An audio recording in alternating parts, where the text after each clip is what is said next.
dottrina e giurisprudenza hanno sempre individuato l'articolo 416 bis come una fattispecie sociologicamente orientata, perché ci si è resi conto, quando ci si è trovati a codificare quello che poteva essere veramente giuridicamente intendibile come associazione di stampo mafioso, che in realtà il rischio di andare a punire una mentalità e quindi il rischio di cadere nel pregiudizio era forte, perché ci si è resi conto che questo tipo di reato era radicato in fenomeni territoriali in cui apparteneva proprio alla mentalità della gente, cioè noi non possiamo nascondere che la mafiosità è un qualcosa che in certi contesti territoriali appartiene quasi alle persone, quasi involontariamente. Però, siccome non è che si poteva andare a Corleone e a arrestare tutti i cittadini solo perché avevano degli atteggiamenti in qualche modo lontani da quello che magari è il nostro punto di vista, è chiaro che poi il legislatore ha dovuto imporre dei parametri concreti a questo reato, tant'è vero che l'essenza di questa norma noi la troviamo nel comma 3, che è quello che proprio codifica quegli atteggiamenti che in concreto vanno a determinare quella situazione di assoggettamento ed omertà, affinché questa non si risolva in un semplice modo di pensare e quindi in un semplice pregiudizio. E proprio perché questa è una norma che comunque è influenzata dal suo aspetto sociologico, mi è venuto in mente anche un'altra cosa, cioè io credo che tutte le persone presenti in quest'Aula conoscono la città di New York, molti ci saranno anche stati, indipendentemente dall'esserci stati o meno, sicuramente tutti conoscono il simbolo iconico della città di New York, che è la Statua della Libertà. La Statua della Libertà, che è appunto un simbolo iconico della libertà a livello globale, di cui gli Stati Uniti si presentano come protettori in maniera alquanto discutibile nel mondo, forse non tutti sanno che è situata fisicamente sul luogo che con la libertà è esattamente agli antipodi. Perché la Statua della Libertà si trova sull'isola di Ellis Island, che per molti anni ha rappresentato quello che noi oggi chiameremo un centro di detenzione temporanea. Perché l'isola di Ellis Island era il luogo dove gli immigrati che venivano con le navi nei primi del Novecento venivano sostanzialmente ristretti. Il governo americano faceva una sorta di screening degli immigrati, era una valutazione soprattutto di tipo medico e soprattutto si valutava anche la capacità al lavoro, perché si dava la possibilità di entrare negli Stati Uniti a chi poteva dare un contributo quantomeno lavorativo. Questo tipo di screening con gli anni nei confronti di noi soggetti italiani ha assunto altre sfaccettature, perché nel Novecento, nei primi del Novecento, con l'avvento del fascismo in Italia, Benito Mussolini aveva cominciato una vera e propria guerra senza quartiere alla mafia, penso ad esempio alla storia del generale Mori, e da lì nasce l'immigrazione di molti soggetti mafiosi che per sfuggire ai controlli del fascismo si sono trasferiti in America, e da lì nasce l'influenza di Cosa Nostra anche in America, e da lì nasce l'esigenza del governo americano di capire chi tra quegli immigranti venivano in America erano in realtà dei mafiosi che stavano scappando al governo italiano. Quindi da lì il controllo sui nostri cittadini aumenta, le limitazioni all'immigrazione dei cittadini italiani aumentano e nasce quello stereotipo che noi oggi, ancora oggi, ci portiamo dietro, mafioso uguale italiano. Siccome questo è un processo in cui si è parlato del Padrino, della musica del Padrino, nel film Il Padrino c'è proprio una scena nella parte seconda che racconta proprio l'arrivo di questi immigrati nell'isola di Ellis Island. Quindi diciamo che quando noi pensiamo al pregiudizio da cui il nostro legislatore si è voluto tenere fuori quando ha codificato il 416 bis, dobbiamo capire che il pregiudizio, cioè quel preconcetto che noi abbiamo nei confronti del diverso, non solo è un qualcosa che è insito alla natura umana, ma è un qualcosa che ci appartiene personalmente, perché l'abbiamo vissuto in maniera negativa noi stessi e che probabilmente sotto certi aspetti continuiamo a viverlo. Ora, perché ho fatto questa premessa così di colore? Perché non c'è dubbio che questo processo potrebbe in qualche modo essere influenzato dal pregiudizio che tutti noi potremmo avere, visto che sul banco degli imputati ci sono persone che appartengono tutte quante a un'etnia comunque diversa da noi. Però io non voglio ridurre il mio intervento a una questione di natura razziale, perché sarebbe ridurre il lavoro della pubblica accusa, sarebbe stupido e forse dimostrativo anche del fatto che non ho ben capito quello che la pubblica accusa cerca di dire. Però questa cosa mi sono sentita di dirla perché in questo processo molto spesso la generalizzazione legata al pregiudizio sul nome è stata utilizzata per colmare dei vuoti probatori. E lo dico soprattutto perché, con riferimento alla posizione della persona che io assisto, questa generalizzazione, come cercherò di dimostrare, ha raggiunto dei livelli massimi.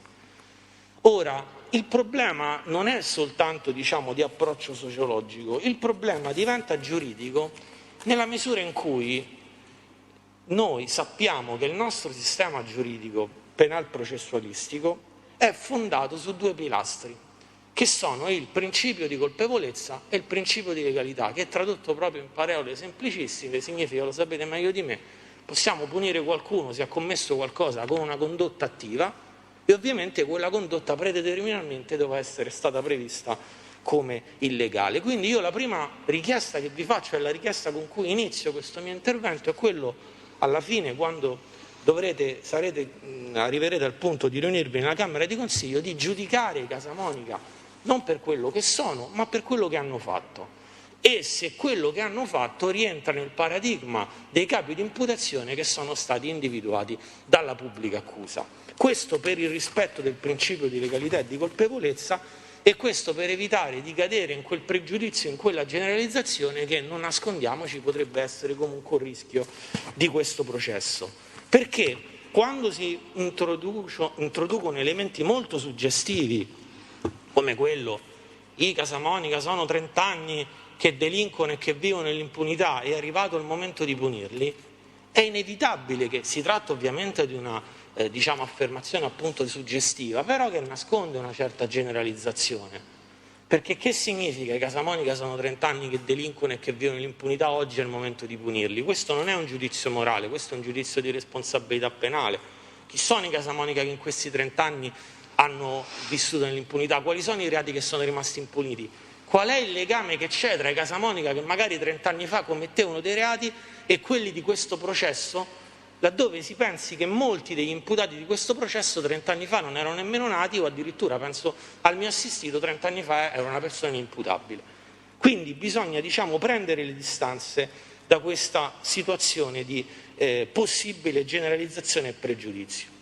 Mi rendo conto ovviamente che affrontare un processo di questo tipo con una contestazione di reato mafioso per un cittadino è un po' scomodo, soprattutto quando siamo da questa parte del banco, perché qui si parla di un fenomeno mafioso che avrebbe operato nella città di Roma. Io sono un cittadino romano, quindi io dovrei essere il primo a sentirmi in qualche modo coinvolto e indignato di un qualcosa che va a deturpare la mia città. Però non possiamo nasconderci che stiamo parlando di una situazione un po' particolare, perché la mafiosità di questa vicenda deriva da un'interpretazione della pubblica accusa che è un'interpretazione innovativa, perché cerca di far ricomprendere all'interno del 416 bis questo fenomeno, che è un fenomeno, una cosiddetta mafia nuova, e quindi è un'interpretazione estensiva di quella giurisprudenza di legittimità che ultimamente si è occupata proprio del fenomeno mafioso, anche delle nuove mafie. Quindi io mi sono mosso su 3 fronti per cercare di capire e di offrirvi queste riflessioni, se possiamo parlare effettivamente di mafia. Secondo me i 3 pilastri da cui non possiamo assolutamente allontanarci sono il dato testuale della norma, perché per quanto vogliamo proporre delle interpretazioni innovative, il 416 bis quello è, e quello è il reato che va punito.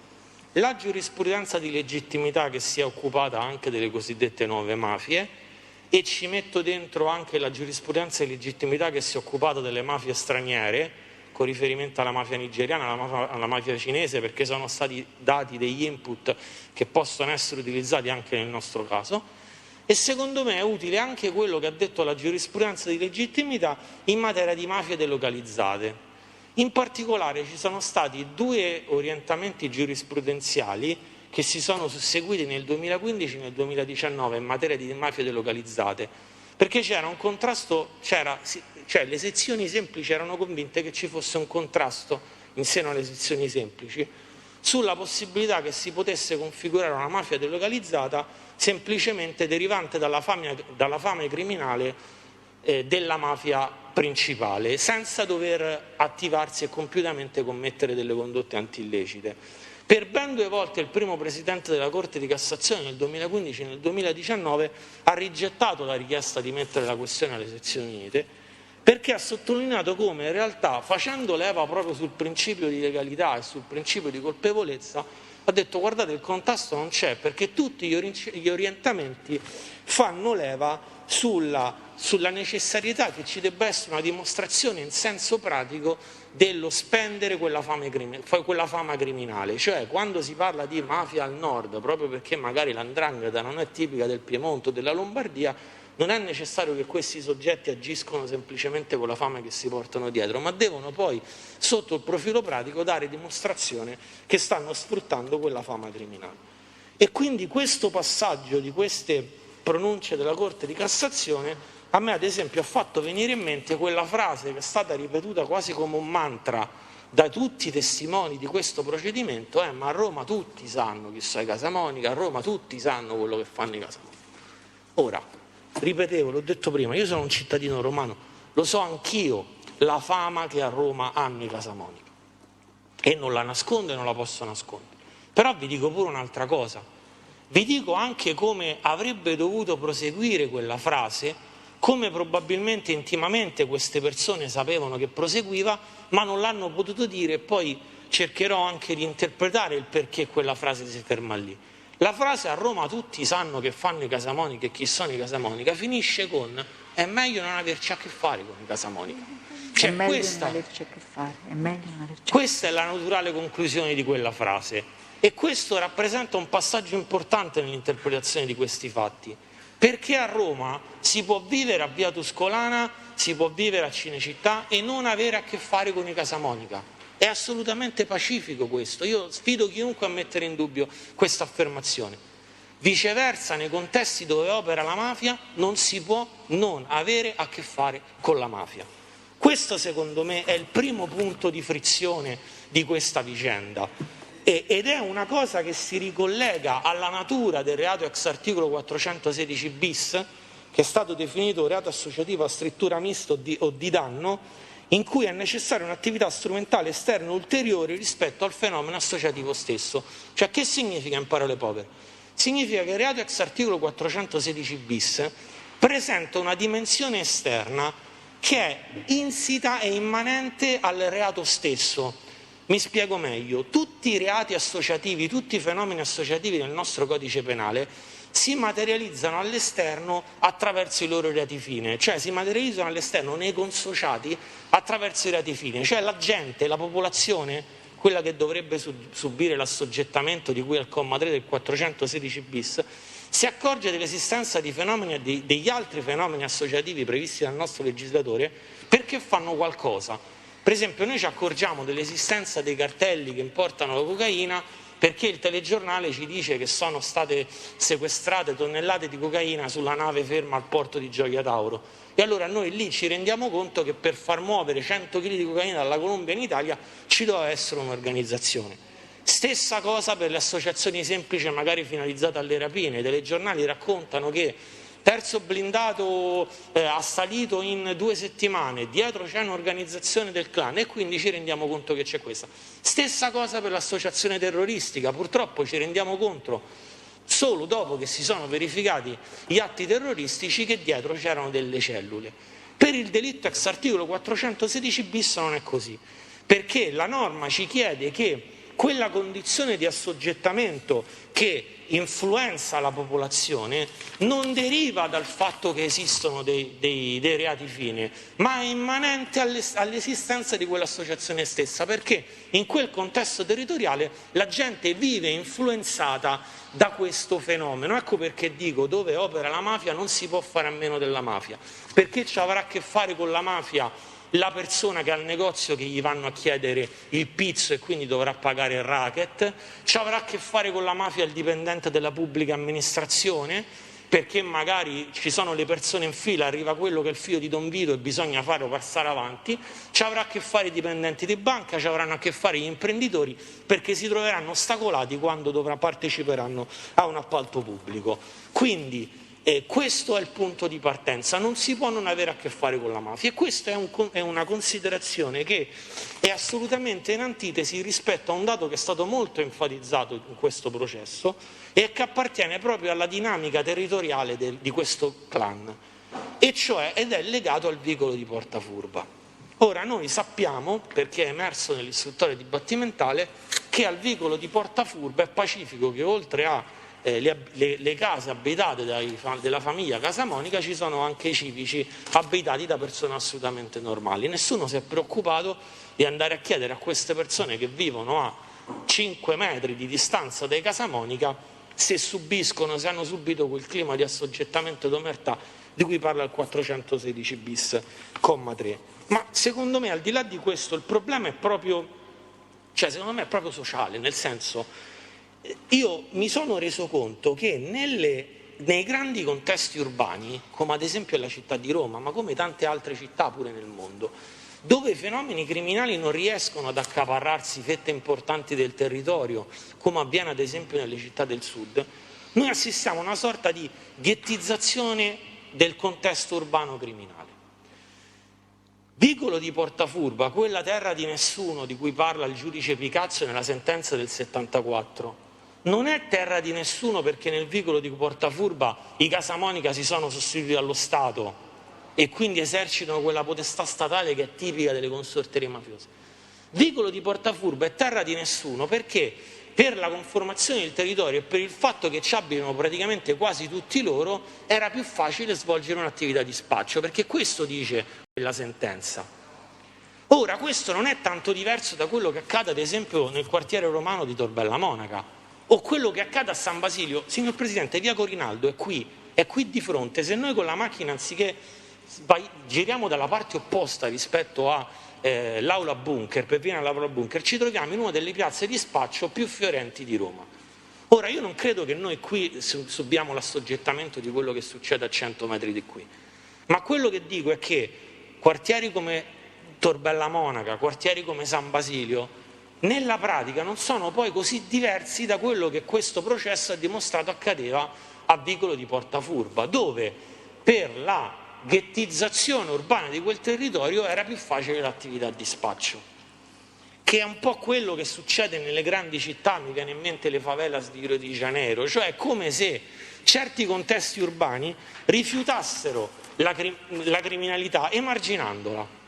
Quindi ecco perché, tornando al discorso di prima, a Roma si può benissimo vivere lontano dai Casamonica, cosa che invece non si può fare nei contesti dove la mafia opera, che poi anche dire perché dico che in realtà terra di nessuno significava semplicemente che lì era più facile spacciare, perché se noi poi andiamo a leggere quella sentenza, in realtà già dai capi di imputazione si comprende che proprio l'attività di indagine che era stata posta in essere, che aveva portato a quegli arresti, sistematicamente consentiva di arrestare tutte le persone che si recavano nel vicolo per comprare cocaina. Cioè voi vedrete che tutti gli acquirenti della sostanza stupefacente delle imputazioni di quel processo sono stati identificati e praticamente quasi tutte le sostanze stupefacenti sono state sequestrate, e poi vedremo anche la mole di questi sequestri. E questa secondo me è la prima e importantissima differenza anche rispetto all'unica sentenza che attualmente a Roma ha riconosciuto una dimensione mafiosa a una cosiddetta nuova mafia, e mi riferisco alla sentenza che si è occupata del clan Fasciani di Ostia, perché le differenze col clan Fasciani da questo punto di vista sono enormi. Innanzitutto c'è una differenza territoriale, perché parliamo di Ostia, che è un contesto urbano e geografico molto più grande di Vicolo di Porta Furba, ma soprattutto in quella sentenza si dà atto di condotta di intimidazione, di fatti di sangue, e soprattutto si dà atto dei rapporti di quel clan mafioso con la cosiddetta zona grigia, che era il discorso che facevo prima: non si può non avere a che fare con la mafia, anche le persone per bene non possono avere a che fare. Lì era stato dimostrato che dipendenti della pubblica amministrazione, imprenditori, direttori di banca, erano tutti in qualche modo o assoggettati o quantomeno collusi con le dinamiche criminali che operavano in quel contesto territoriale. Quindi, secondo me, la prima critica che io mi permetto di muovere a questa visione delle cose è che questa non si confronta con la dimensione esterna che deve avere il fenomeno associativo e che deve essere immanente all'associazione e non derivare dai singoli reati fine. Poi credo che un altro che io ho percepito come, problema da analizzare sotto un profilo giuridico, secondo la ricostruzione offerta dall'ufficio della pubblica accusa, è quello della modalità attraverso la quale si è cercata di attribuire quella fama criminale che dovrebbe caratterizzare le mafie di nuova generazione, proprio perché non basta la parola, però ci deve essere una fama criminale che si devono essere guadagnate sul campo. Ora, perché io credo che le modalità attraverso cui si è cercato di costruire questa fama criminale sono giuridicamente discutibili? Perché lo si è fatto attraverso l'utilizzo dello strumento dell'articolo 238 bis, cioè l'acquisizione di numerose sentenze, peraltro soltanto alcune passate in giudicato. Io ve lo dico, di quelle cautelari o di quelle non passate in giudicato nemmeno parlo, però sono state acquisite le sentenze passate in giudicato che secondo l'ufficio di procura dimostrerebbero la sussistenza del fenomeno criminale Casamonica già molto prima dai fatti poi descritti in dibattimento, che sono fatti relativamente recenti, perché parliamo degli anni 2015, 2016, 2018. Allora, l'articolo 238 bis è un articolo, a mio modo di vedere le cose, solo apparentemente di facile interpretazione, perché pone due problemi proprio pratici e rilevanti. Il primo è la valutazione probatoria del documento sentenza, che ovviamente deve essere fatta, come voi mi insegnate, secondo i canoni del 192,3 e quindi secondo i riscontri. Ma poi c'è un altro problema che secondo me è ancora maggiore, è il significato da attribuire alla definizione che quelle sentenze formano propria rispetto ai fatti resi accertati. Allora, io credo che la definizione di fatto a cui fa riferimento l'articolo 238 bis debba essere necessariamente ricollegata al fatto oggetto di prova e quindi ai fatti di cui ai capi di imputazione, non solo perché il 238 bis proprio fisicamente tra parentesi menziona il 187, ma perché io mi sono permesso di fare un paragone rispetto a quello che avviene in altri istituti del nostro codice di procedura che disciplinano l'utilizzo di altre sentenze. E quindi ho fatto un paragone con quello che accade con il 654, che disciplina l'utilizzo della sentenza penale nel processo civile, e quello che accade nel 630 lettera A, la revisione per contrasti di giudicati. Cioè, in entrambe queste ipotesi le diverse sentenze che vengono analizzate facendo riferimento ai fatti rilevanti per la decisione penale, cioè sono quelli che possono essere utilizzati. Allora io mi domando, quali sono i fatti rilevanti per la decisione penale? Quelli del capo di imputazione, perché ai sensi dell'articolo 187 formano oggetto di prova i fatti di cui all'imputazione. Quindi quello è il fatto che noi dobbiamo prendere per riferimento e rispetto a quel fatto andare a cercare i riscontri. Quindi non è sufficiente evocare queste sentenze in alcuni passaggi di dichiarazioni testimoniali, in alcune intercettazioni telefoniche. Bisogna andare a vedere poi il peso che quel singolo elemento ha avuto rispetto alla decisione finale, perché quello che conta è il fatto accertato con la decisione finale. Quindi il vaglio che l'utilizzo di questo strumento impone è triplice, non solo i riscontri, ma anche appunto l'analisi dei fatti rilevanti e se questi hanno formato poi oggetto della decisione finale. Questo per dire cosa? Per dire che tutte quelle sentenze che sono state citate, ovviamente ad eccezione di quelle che hanno visto coinvolti i nostri imputati, diretti imputati, ma per fatti diversi, come avvenuto ad esempio per l'articolo 74, tutte le altre sentenze, mi riferisco ad esempio a quella a Mondo di Mezzo, oppure a quella della banda della Magliana, Enrico Nicoletti, sono sentenze che non si sono occupate di questioni di contestazione mosse direttamente nei confronti dei Casamonica. E quindi trarre elementi di prova da quelle sentenze francamente lo trovo giuridicamente complicato. Peraltro credo che quando si affronti il problema di provare a ricostruire un fatto sulla base di una sentenza che non si è occupata di quel fatto, si rischia anche di cadere, cioè l'errore è dietro l'angolo. Perché dico questo? Perché non si può andare a ricostruire un qualcosa sulla base di una sentenza che si è occupata di altro, perché proprio perché quella sentenza si è occupata di altro, magari non ha affrontato il punto specifico che oggi è oggetto della nostra prova. Ad esempio, io vi dico che accanto alle sentenze della Banda della Magliana, Enrico Nicoletti, dove già si parlava dei Casamonica come persone di cui si avvalevano per riscuotere i crediti, c'è stata una sentenza molto più recente, emessa dal nostro distretto di Corte d'Appello, nel procedimento cosiddetto di Camorra Capitale, in cui sono stati condannati per 416 bis dei soggetti che operavano nel quadrante di Roma Tuscolana, e c'era all'interno di questa vicenda una telefonata che è stata presa a cavallo di battaglia di questa sentenza di condanna, in cui un imputato, passando su via Tuscolana, un'intercettazione in macchina, un imputato passando su via Tuscolana commentava con la persona che era a fianco a lui, diceva: vedi, questa è via Tuscolana, qui è tutto nostro, ci chiamano i napoletani della Tuscolana.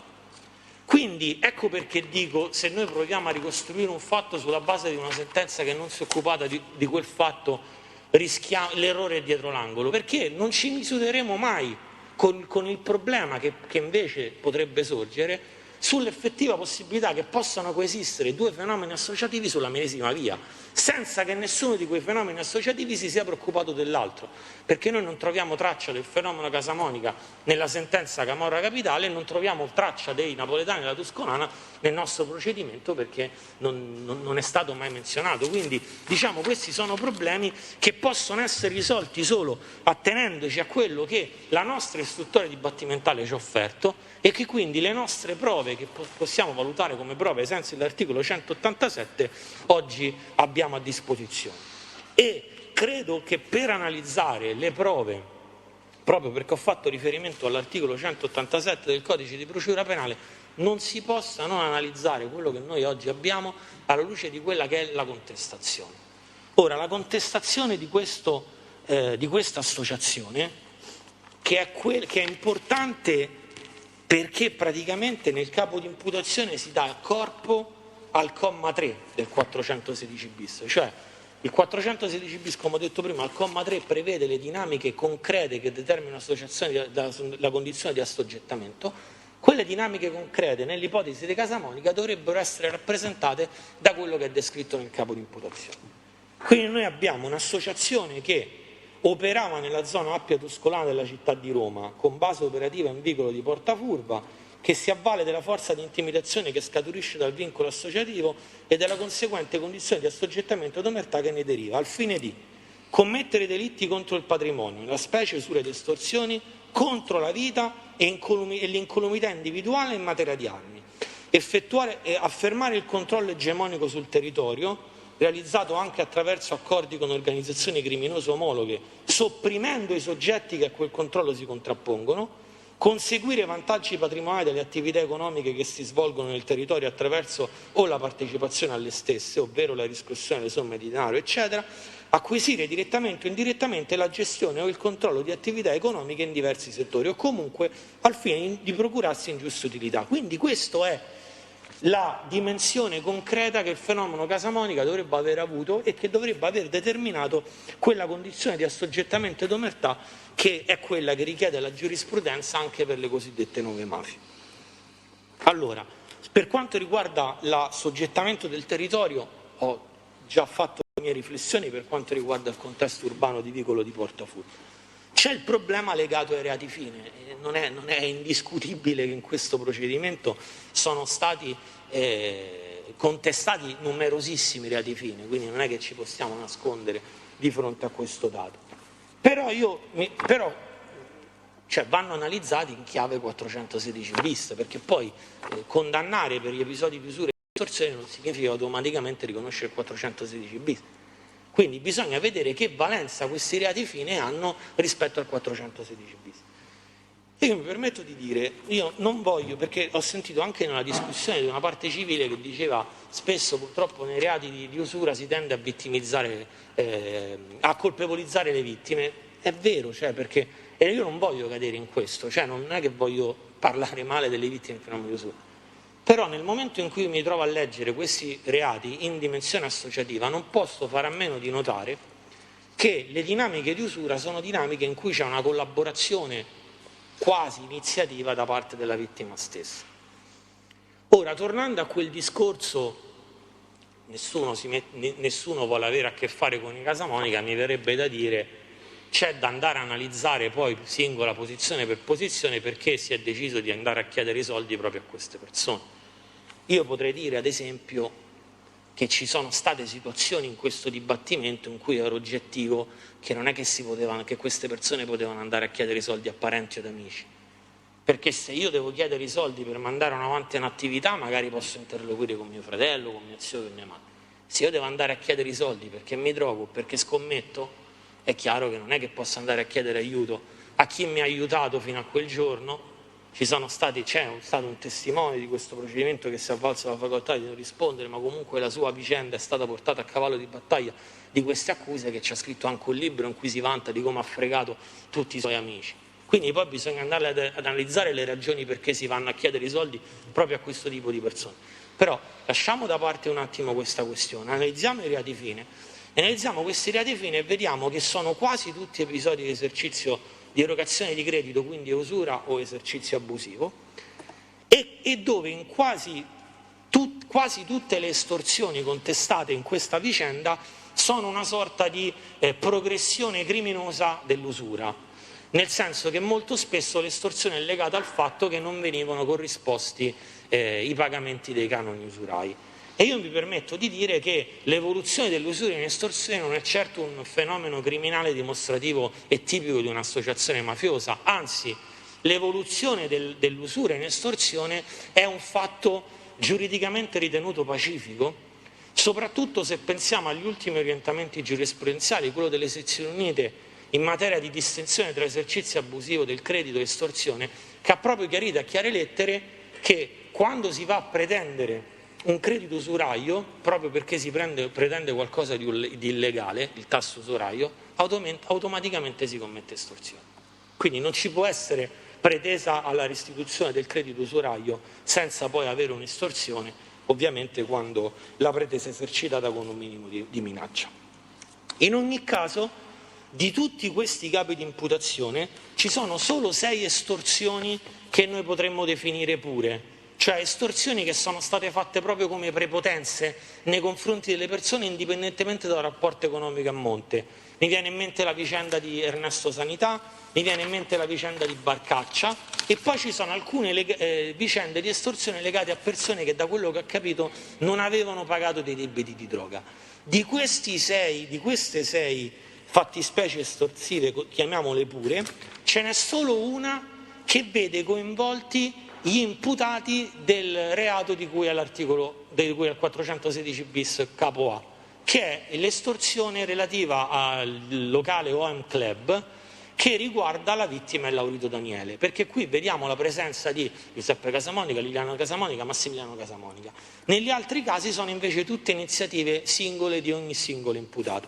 Però è molto curioso che questa vicenda, che è una vicenda importante per il capo di imputazione, perché abbiamo letto il capo di imputazione e dice che una delle manifestazioni concrete di questa associazione era proprio quella di acquisire il controllo di attività commerciali. Ora è molto curioso che tutte le volte in cui Casamonica hanno cercato di acquisire attività commerciali si sono verificate delle circostanze molto curiose che sconfessano quella situazione di assoggettamento sia da parte del consociato, sia di sfruttamento di una posizione di supremazia da parte del sodale. Perché dico questo?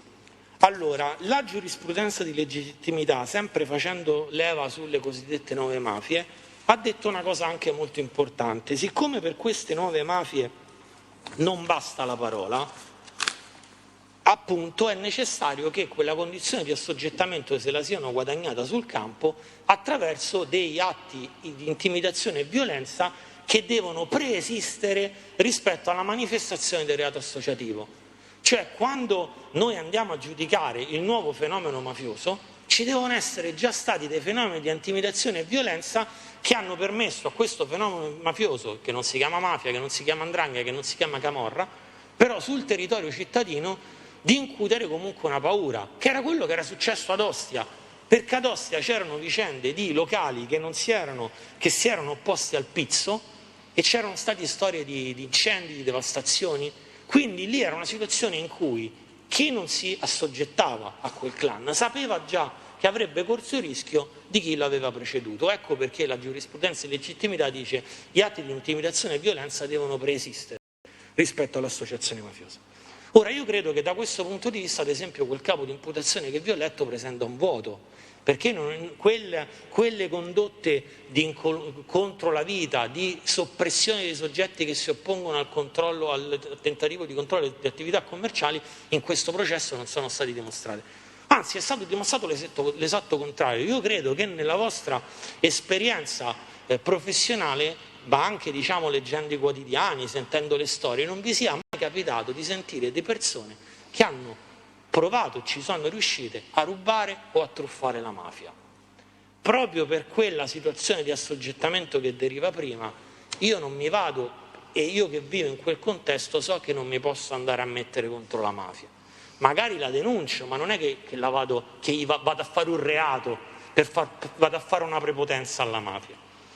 Ora, in questa vicenda è vero che ci sono molte persone che non hanno denunciato. Io vi dico pure che c'è stato chi ha denunciato, ma vi dico pure che c'è stato chi ha rubato pallatalmente ai Casamonica. E queste vicende si sono verificate proprio in tutte quelle dinamiche in cui i Casamonica hanno cercato di assumere il controllo di attività commerciali, che è uno degli elementi costitutivi da capo di imputazione di questo reato. Perché dicevo la vicenda di Laurito Daniele presenta dei collegamenti anche con altre vicende?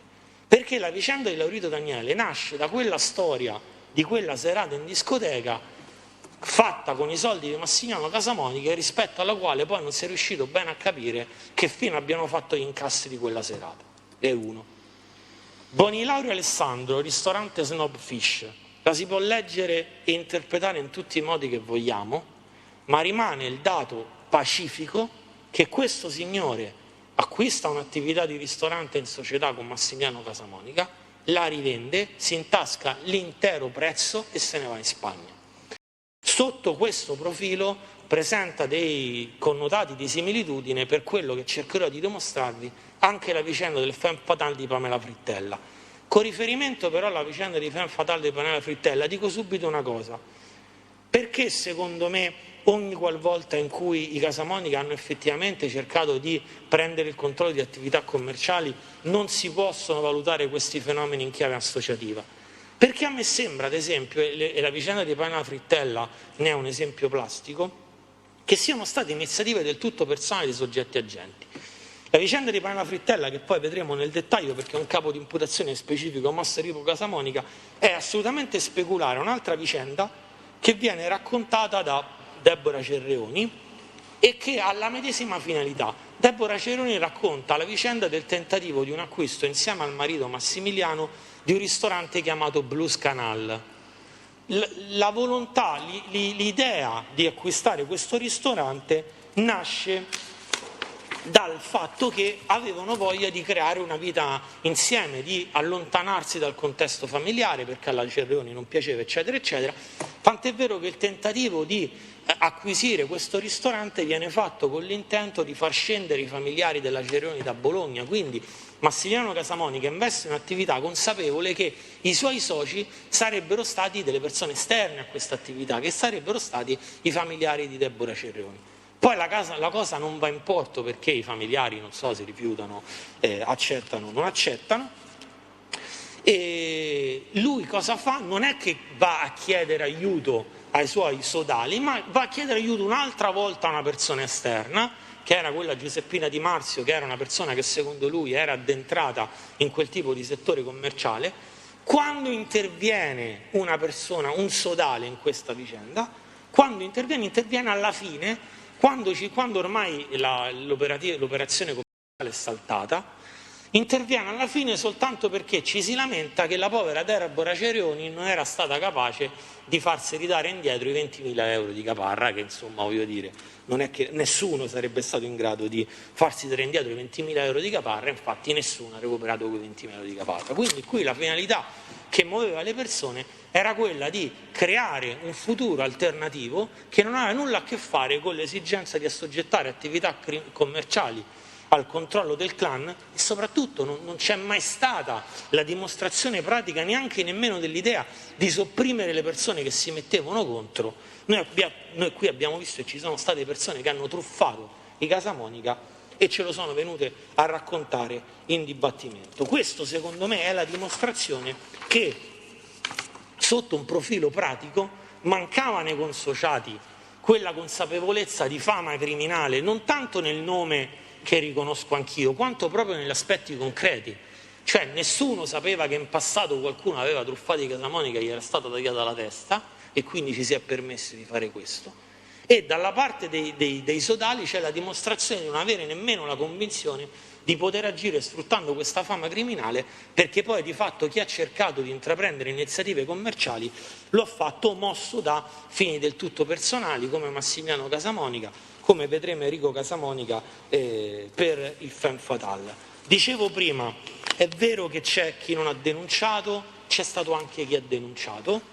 La vicenda è quella del pub sottosopra, è descritta nella sentenza in materia di articolo 74, quella che abbiamo già citato. Il pub sottosopra è un pub che si trova a Largo Spartaco, la distanza tra Largo Spartaco e il vicolo di Portafurba, Google Maps sono 8 minuti in macchina. È una storia pazzesca perché praticamente alcuni della famiglia Casamonica vanno dai gestori di questo locale e gli fanno una prepotenza dicendo che gli dovevano dare dei soldi perché il via vai che c'era di questo locale disturbava l'attività di spaccio. In quegli anni c'era l'attività di indagine appunto per gli stupefacenti, questi prendono e vanno alla polizia a denunciarli.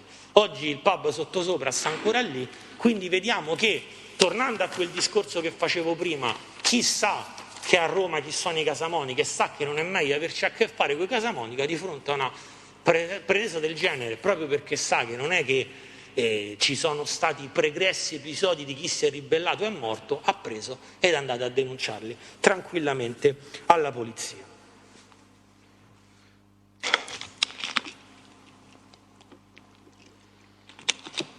Sicuramente gli elementi probatori più importanti di questo processo poi sono rappresentati dalle dichiarazioni dei due collaboratori di giustizia. Con riferimento alle dichiarazioni e al problema dell'attendibilità dei due collaboratori, so che sarà un argomento super affrontato dagli altri. Io mi permetto, come ho fatto finora, di fare dei piccoli focus su alcune considerazioni sulla personalità, non tanto sull'attendibilità, perché poi non è tanto un problema di fatti veri o non veri, perché probabilmente i fatti che sono stati raccontati, io non ho vergogna a dirlo, sono veri. Perché quello che racconta Deborah Cerioni, ad esempio, con riferimento a singoli episodi delittuosi, ha trovato riscontro. È inutile che le cose che raccontano sono vere. Il problema è il peso probatorio delle loro dichiarazioni rispetto alla contestazione del 416 bis. Rispetto, scusi? Rispetto alla contestazione del 416 bis. Cioè, qual è il peso probatorio delle dichiarazioni di Fazzari rispetto al delitto associativo? Perché che cosa gli dice Fazzari sul delitto associativo? Di Fazzari viene fatta una descrizione di una persona che è come se fosse laureata in un master in scienza di mafiosità, perché lui, il giudizio di Fazzari è importante perché Fazzari viene da una famiglia calabrese, un'andrina di fama internazionale, è stato battezzato col contrasto onorato, nemmeno mi ricordo se si chiamava così. Comunque è uno che conosce le dinamiche di 'ndrangheta, quindi il suo giudizio in certi contesti è un giudizio che deve valere, quindi noi oggi, siccome questa persona ha acquisito questo master in scienza della mafiosità, noi dobbiamo accettare il suo giudizio. E quando Fazzari ci dice i Casamonica sono mafiosi, ma non come l''ndrangheta, perché l''ndrangheta ha più classe, sono più cafoni, sono più come la camorra, allora noi dobbiamo accettare perché l'ha detto Fazzari. Ora, Fazzari, oltre a questo giudizio di autoproclamazione di mafiosità, che poi se la sarebbero data gli stessi Casamonica, non è che ci offre un contributo effettivo su condotte effettivamente mafiose. Fazzari è uno che nonostante sia stato così importante, abbia avuto queste possibilità così importanti di entrare a far parte dell''ndrangheta, che poi lui ha rifiutato perché non voleva fare gli omicidi, ok, è uno che entra in questa storia perché un certo Davide Menutillo gli ruba, a suo dire, cocaina ed hashish. Lui rimane in debito di 5.000 euro e dalla storia di questo debito di 5.000 euro che va a chiedere a Massimiliano Casamonica inizia questa storia. Cioè, francamente, l'incipit della storia rispetto alla personalità di Fazzari è pazzesco. Cioè, io non posso credere che una persona di quello spessore criminale poi si trovi immischiata in questa vicenda per queste cose qui. Quindi, francamente, io al giudizio a parole di mafiosità del Fazzari non ci credo. Ma il problema poi è andare a vedere veramente quello che Fazzari ci dice rispetto poi a quello che l'istruttore dibattimentale ha offerto in più. Ad esempio c'è un passaggio molto importante che l'ufficio di procura ha rimarcato perché è stato evidenziato in molte dichiarazioni testimoniali, che rappresenterebbe una delle caratteristiche di questa associazione, che è la sostanziale esistenza di partecipi a livello infinito. Cioè, molti testimoni hanno ribadito il concetto che i Casamonica sono tantissimi, che è inutile arrestarne 100 perché tanto fuori ce ne rimangono sempre 50, quindi c'è un numero infinito di potenziali sodali. Però io mi permetto di osservare che questa interpretazione dei fatti non è riscontrata, ad esempio, dalle dichiarazioni di Fazzari, o meglio, le dichiarazioni di Fazzari non sono riscontrate da queste informazioni, perché poi Fazzari va valutato ai sensi del 192,3, perché ad esempio Fazzari ci racconta, introduce dei personaggi che sarebbero entrati in dinamiche criminali importanti dei Casamonica, perché lui parla che quando c'era da andare in giro a spaccare le ossa, a recuperare i crediti, ci si avvaleva di tale Mazzinghe e Palazzo, che uno dei sodali più importanti dei Casamonica con cui facevano i reati era un tale Albanese Besim. Tutta gente rispetto alla quale, mi viene da dire, non ha creduto nemmeno la procura, perché noi non ce li troviamo in questo procedimento. Ma la vicenda del numero potenzialmente inferiore di sodali è smentita rispetto a una storia che ha un'importanza criminale veramente irrilevante, cioè quasi di colore, è una storia di colore di questo processo, però fa capire che evidentemente questo discorso del numero infinito non c'è.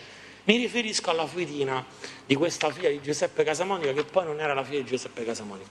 Lui racconta che per andare a fare una dimostrazione di forza nei confronti di quest'altri familiari, che da quello che ho capito avevano solo la colpa di non essere particolarmente benestanti, i Casamonica erano in fermento e chiedono a Besim l'aiuto dei suoi amici albanesi, cioè dovevano aumentare di numero per far vedere la loro forza. Ma i Casamonica, questa associazione criminale egemone, che nel territorio sud della Tuscolana di Roma, come da capo di imputazione, manifesta questa forza di assoggettamento in una vicenda stupida, perché è una cosa stupida, a me mi viene da ridere solo a pensarci, si devono fare aiutare dagli albanesi. Vero è che Fazzari, e questa è una circostanza che ammette onestamente lo stesso ufficio della procura, in molte sue dichiarazioni riferisce episodi soltanto del relato, perché glielo ha detto Deborah Cerreoni, perché soprattutto sono informazioni che acquisisce da Noemi Ranieri, rispetto alla quale io mi domando se a questo punto non sia il caso di valutarle nell'escussione ai sensi dell'articolo 195 del Codice di Procedura Penale. Perché se è vero che Fazzari presenta un punto di vista privilegiato in questa vicenda, perché ha vissuto nel vicolo di Portafurba, è vero pure che molte informazioni sono... Presidente, c'è un problema a Messina, non c'hanno il collegamento. Prego. Non c'è corrente? Non c'è corrente. Ho capito, ma da quando è che non... 5 minuti che non hanno collegamento? Avvocato si deve fermare, si riposa un attimo.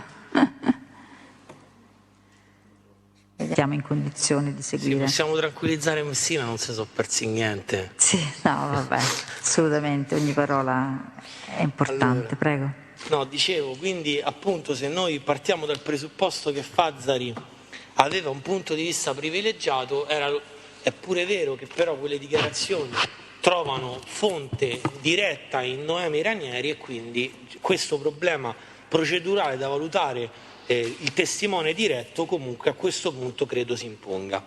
L'ultima riflessione che mi permetto di fare su Fazzari attiene a una circostanza sulla quale è tornata anche l'ufficio del pubblico ministero, che è riportata anche nella memoria che è stata depositata. E mi riferisco alla storia relativa a quelle intercettazioni che sono state fatte di Fazzari mentre era sotto programma di protezione, quando era stato autorizzato a parlare con il figlio, e però poi effettivamente sfruttava queste telefonate proprio per parlare con Noemi Ranieri.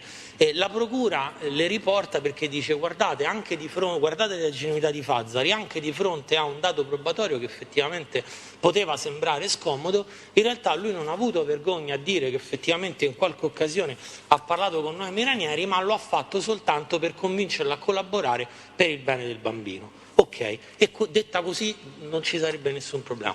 Il problema è che queste telefonate che sono state acquisite col consenso delle parti sono 3. A me francamente si deve valutare la personalità del soggetto, no?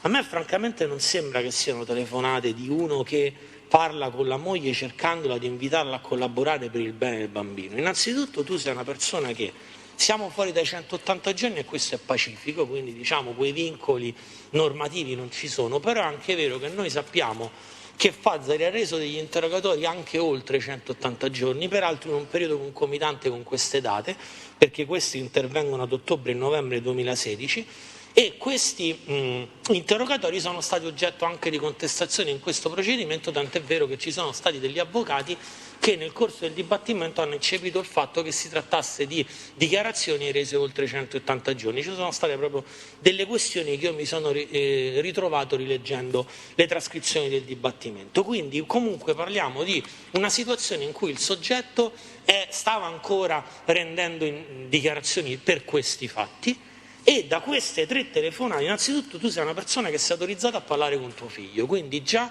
non dovresti parlare con terze persone. Ora, per carità, ci può stare la chiamata con la tua ex moglie o moglie, non so se era ex o non era ex in quel momento, però che tu sfrutti queste telefonate per minacciare tua moglie che verrà arrestata se non collabora con la giustizia è cosa ben diversa di dire ho provato a convincerla per il bene del bambino. Perché da queste telefonate, che peraltro sono trascritte in forma assuntiva, quindi noi le vere parole non nemmeno le conosciamo, emerge chiaramente che c'era un contenzioso in atto relativo all'affidamento del bambino e Fazzari sfruttava questa sua condizione di delatore per dire chiaramente ho reso delle dichiarazioni e verrai arrestata insieme a tutte le persone con cui hai fatto le truffe, con cui hai truffato tutta Roma, eccetera, eccetera. Quindi la condotta è quella di chi minaccia che una persona verrà arrestata se non collabora con la giustizia. Francamente, quale interesse Fazzari doveva avere affinché la Noemi Ranieri collaborasse con la giustizia? Francamente non l'ho capito, era qualcosa che proprio non gli doveva competere. L'altra figura di dichiarante è quella di Deborah Cerreoni. Deborah Cerreoni, come ho detto prima, sicuramente dà delle informazioni che io credo possiamo ragionevolmente ritenere come attendibili, perché racconta degli episodi che sono effettivamente riscontrati dai fatti, però mi rendo conto che Deborah Cerreoni ogni qualvolta ha dovuto introdurre informazioni che non la riguardavano direttamente, ad esempio perché non erano vicende che vedevano coinvolte il compagno, ha dato informazioni generiche, non precise, spesso anche smentite. Quando ad esempio sono state smentite? Nella vicenda del fan fatale lei dice che i soldi per aprire il centro estetico Pamela li aveva ricevuti direttamente da Viola Maurizio. Pamela Frittella, seduta su quella sedia, ci ha detto che i soldi di Viola Maurizio erano una cosa, sono stati utilizzati per pagare la detenzione a Enrico, i soldi utilizzati per aprire il centro estetico sono stati tutta un'altra. Quindi diciamo nel momento in cui Deborah Cerreoni deve introdurre degli elementi che non la riguardano direttamente, poi così diciamo attendibile sotto questo profilo non è. Ma siamo sempre al discorso di prima. Qual è il contributo che Deborah Cerreoni ci offre rispetto alla dimostrazione che stiamo parlando di un'associazione mafiosa? Anche qui sono evocazioni quasi di colore. La storia di Vittorio Casamonica, di cui tutti si vantavano, di questa persona che era un grande criminale importante che in passato era stata legata alla banda della Magliana, fa eco a quelle dichiarazioni di Fazzari che diceva i Casamonica si vantavano di essere dei mafiosi, non ci si può autoproclamare dei mafiosi, ma non ci si può autoproclamare niente. Non è che è sufficiente che io vi venga a raccontare che sono l'avvocato più bravo del Foro di Roma e automaticamente divento migliore del professor Coppi. Bastasse solo questo, troppe pagnotte dovrò ancora mangiare e probabilmente non mi basteranno. Non si acquisiscono dei titoli per autoproclamazione, si acquisiscono sul campo, ma perché la giurisprudenza di legittimità che ce lo dice di acquisirli sul campo. Abbiamo già detto come il legame di quello che era successo 30 anni fa con la banda della Magliana rispetto a oggi non è stato dimostrato da nessun filo conduttore. Ma ancora ci sono dei passaggi delle dichiarazioni di Deborah Ceroni che sarebbero importanti rispetto al capo di imputazione, perché introdurrebbero quegli elementi di violenza di cui parla il capo di imputazione. Deborah Ceroni ci racconta quelle due storie dei pestaggi di cui uno riguarda direttamente il mio assistito, ma sono argomentazioni del tutto generiche, per nulla individualizzanti, per nulla circostanziate, tant'è vero che non c'è un capo di imputazione formalmente configurato rispetto a quelle dichiarazioni. Ricordi vaghi, ricordi legati all'utilizzo di una macchina, una Lancia Y, che poi sarebbe stata sequestrata nelle vicende degli arresti del 2009. Io posso anche essermi sbagliato perché magari non conosco bene tutti gli atti, però io traccia di questa Lancia Y non ne ho trovate né nel decreto di sequestro preventivo emesso contestualmente alla sentenza ex articolo 74, che pure sequestra un'infinità di beni, né nel decreto di misure di prevenzione personale e patrimoniali emesso 2 anni più tardi, nel 2011, dal Tribunale di Roma. Una cosa Deborah Ceroni racconta platealmente, ed è effettivamente vera perché lo sappiamo per tabulas, che Casamonica spacciava. Ora però non è che possiamo ritenere che da questo punto di vista Deborah Ceroni è credibile perché le sue dichiarazioni trovano riscontro appunto nella sentenza della condanna per i fatti di droga, perché? Ma proprio prima di tutto per un problema proprio di logica temporale. Quella è una sentenza che interviene primo grado 2010, grado d'appello 2011, lei rende le dichiarazioni 2015-2016, penso che erano fatti ben noti a lei, perché Massimiliano Casamonica venne arrestato, ma non solo, perché in quella vicenda, ad esempio, gli viene sequestrata la casa dell'Infernetto dove abitava, quindi credo che sapeste di che cosa stavo parlando e quindi non possiamo parlare di riscontro. Ma c'è un altro aspetto molto importante di quella sentenza in materia di droga che dovrebbe rappresentare un riscontro per i fatti di cui stiamo parlando, perché quei fatti di droga e le dichiarazioni della Ceroni sui fatti di droga vengono utilizzati come trade union rispetto alla vicenda, all'ultima indagine che è entrata a far parte dell'istruttoria dibattimentale, che è quella che va sotto il nome di Brasil Low Cost.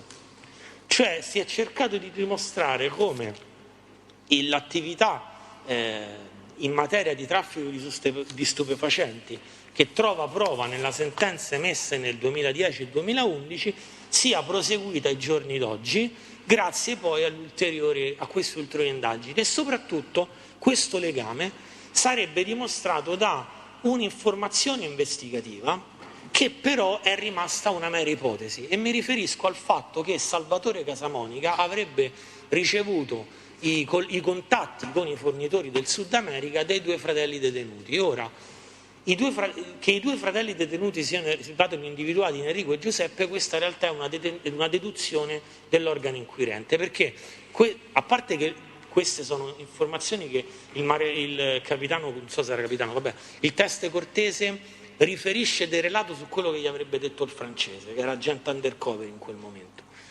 Il francese non dice mai, non fa mai il nome di Enrico e Giuseppe, è una deduzione che fa l'organo inquirente, perché effettivamente in quel momento Giuseppe ed Enrico erano detenuti, che può essere effettivamente una cosa logica. Io cerco di dimostrarvi nei fatti come sia impossibile che ci fosse questo collegamento tra questi 2 fatti. Perché dico che è impossibile?